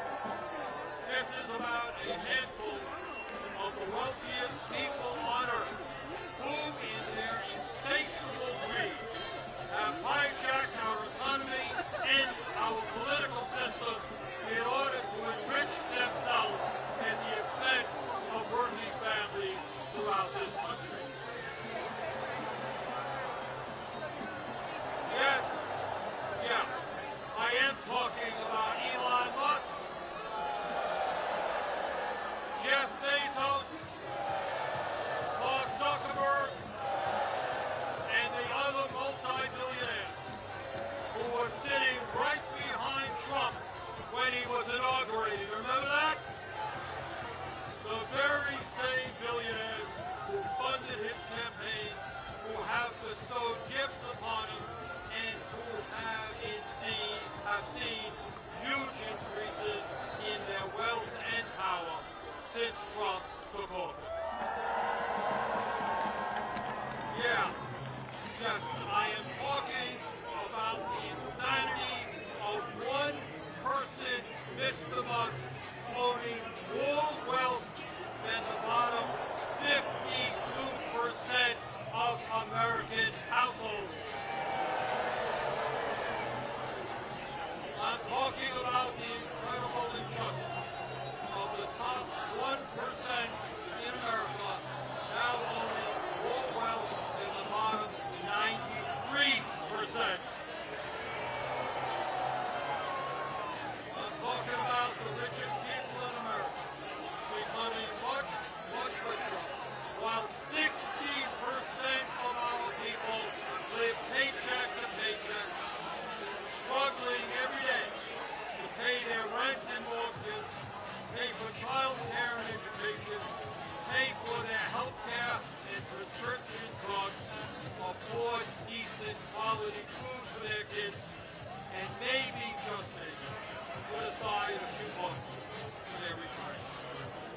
I am talking about our nation, the richest country in the history of the world, having the highest rate of childhood and senior poverty of almost any major country in the world. I am talking about our great nation having 85 million Americans uninsured or underinsured, and 800,000 people who are homeless, including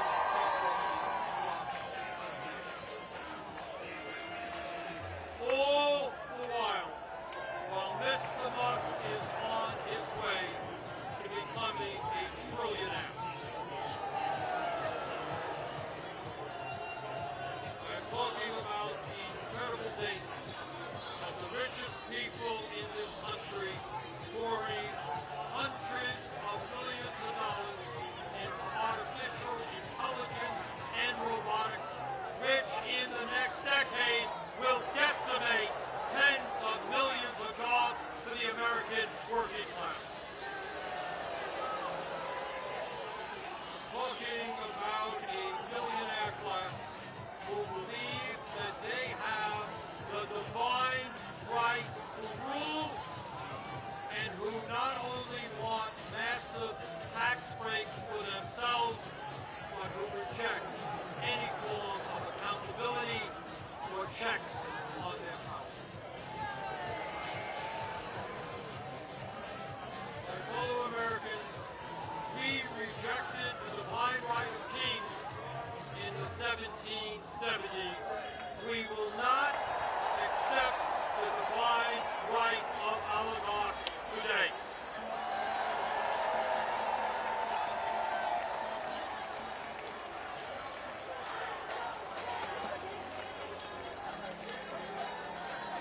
And now let's take a brief look at where we are today. Where we are today on the 18th day of a government shutdown, which is depriving millions of federal employees of the paychecks they desperately need and deserve.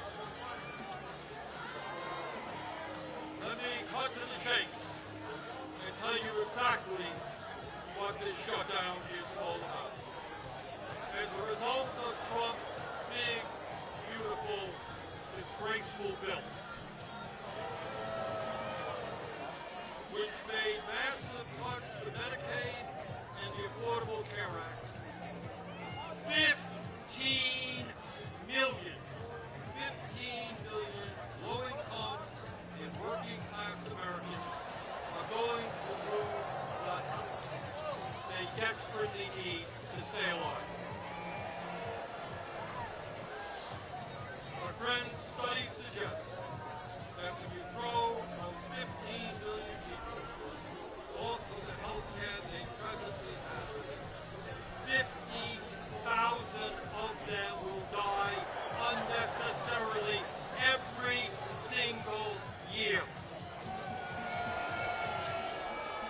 50,000 Americans die unnecessarily every single year. But that's not all. As a result of that same terrible piece of legislation, over 20 million Americans are going to see on average a doubling of their health insurance premiums through the Affordable Care Act. In my state of Vermont, just the other day, people received notices from insurance companies that their health care premiums in some cases would triple or quadruple. And that is going on all over the country. At a time when we already pay by far the highest prices in the world for health care, millions of Americans are going to see outrageous increases in the health care premiums, which they cannot afford. Why is that happening? Why are the Republicans making a broken healthcare system, dysfunctional healthcare system, even worse? Why are they bringing our healthcare system to the verge of collapse? We all know the answer. We all know the answer. It was to give $1 trillion in tax breaks to Mr. Musk, Mr. Bezos, Mr. Zuckerberg, Mr. Ellison, and the rest of the 1%. $1 trillion in cuts to Medicaid, and the ACA, $1 trillion in tax breaks for the 1%. That, my fellow Americans, is what this shutdown is all about. And let me be as clear as I can be. No, I will not vote for a budget that throws 15 million Americans off their health care.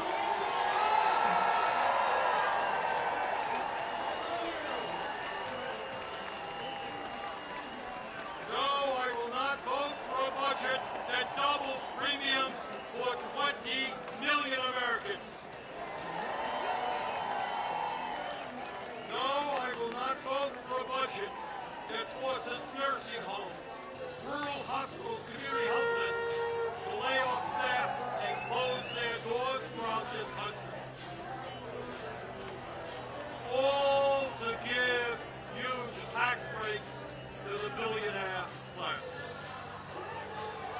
So today, right now, I say to my Republican colleagues, come back from your month-long vacation.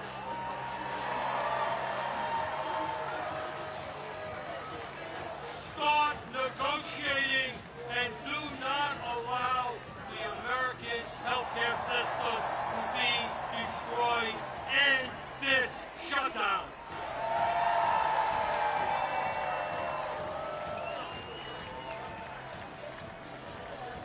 My fellow Americans, we are the greatest country in the history of the world.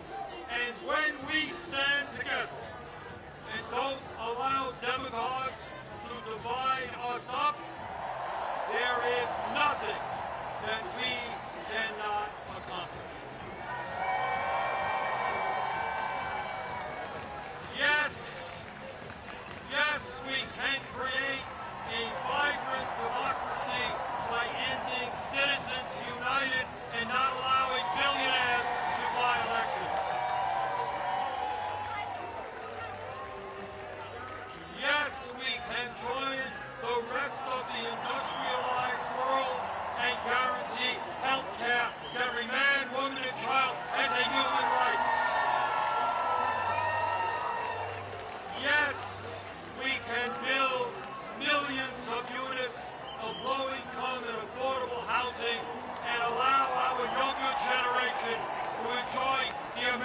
dream and own a home of their own.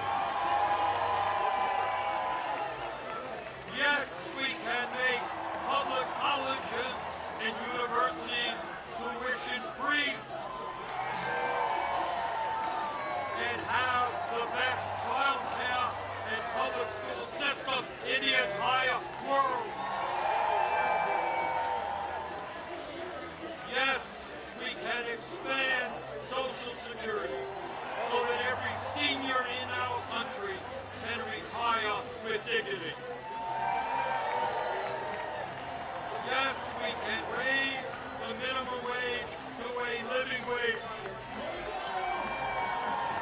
and guarantee every worker the right to join a union. Yes, we can lead the world in transforming our energy system away from fossil fuels and create millions of good jobs as we save the planet.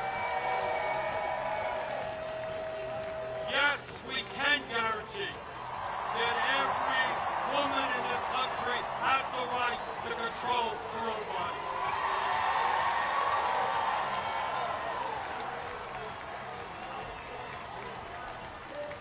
Yes, we can have a foreign policy that guarantees that never again will American taxpayer dollars be used to starve children in Gaza or any place else.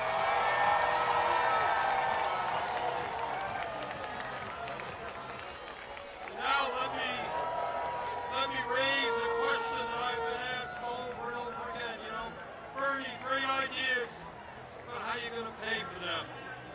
Great question. Thanks for asking. And here is the answer. At a time when the wealthiest people in America have never, ever had it so good. At a time when billionaires are paying an effective tax rate lower than a truck driver or a nurse. Yes, the top 1% and large profitable corporations will pay their fair share in taxes.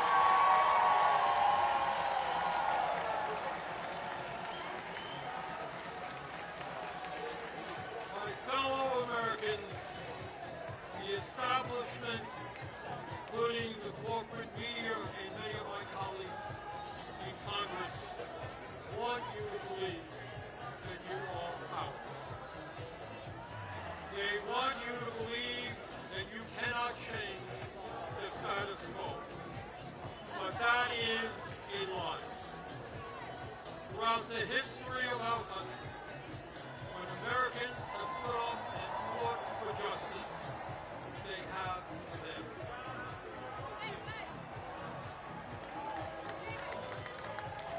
When the founders stood up to King George, they were told it was impossible, but they won. When abolitionists fought to end slavery, they were told it was impossible, but they won. When workers organized to form unions and stood up to their bosses, they were told it was impossible, but they won. When women demanded the right to vote, they were told it was impossible, but they won. When black Americans fought to end segregation, they were told it was impossible, but they won. When the LGBT community stood up for their rights, they were told it was impossible, but they won. Brothers and sisters, they did it then, we can and will do it now. And how do I know that we will succeed? Take a look at this huge crowd right here in our nation's capital. But it is not just here, as I understand it today, October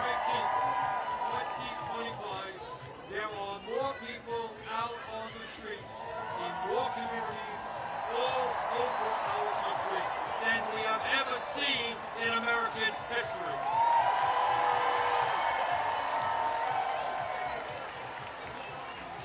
Brothers and sisters, this is not the end. This is just the beginning.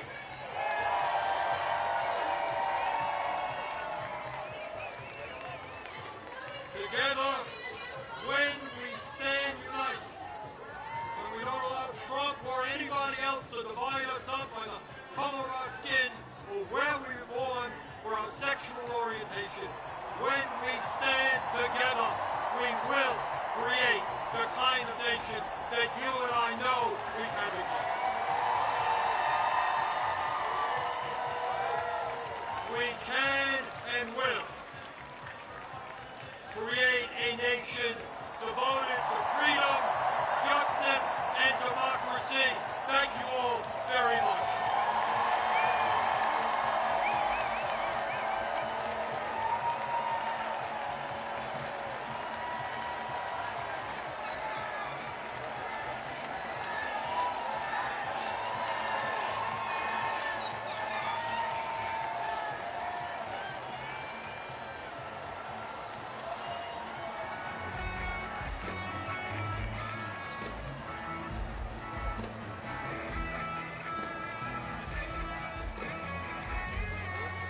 moment.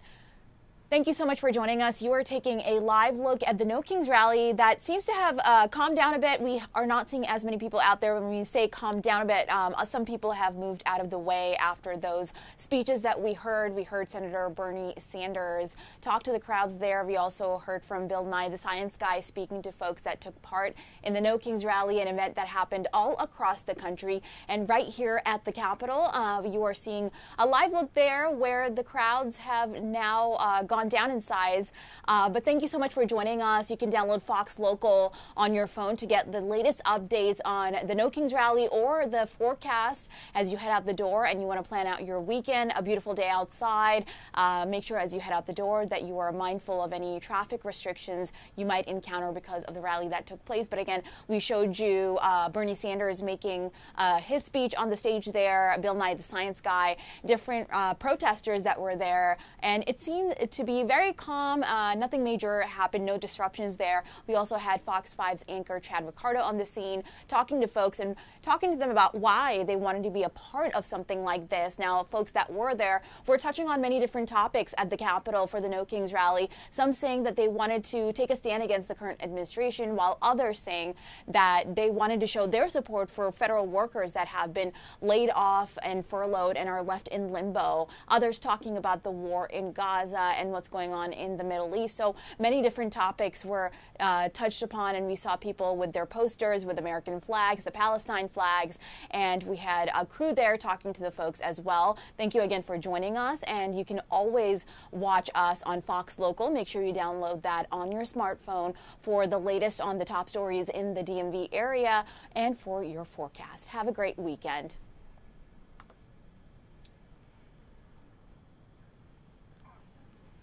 Just in time.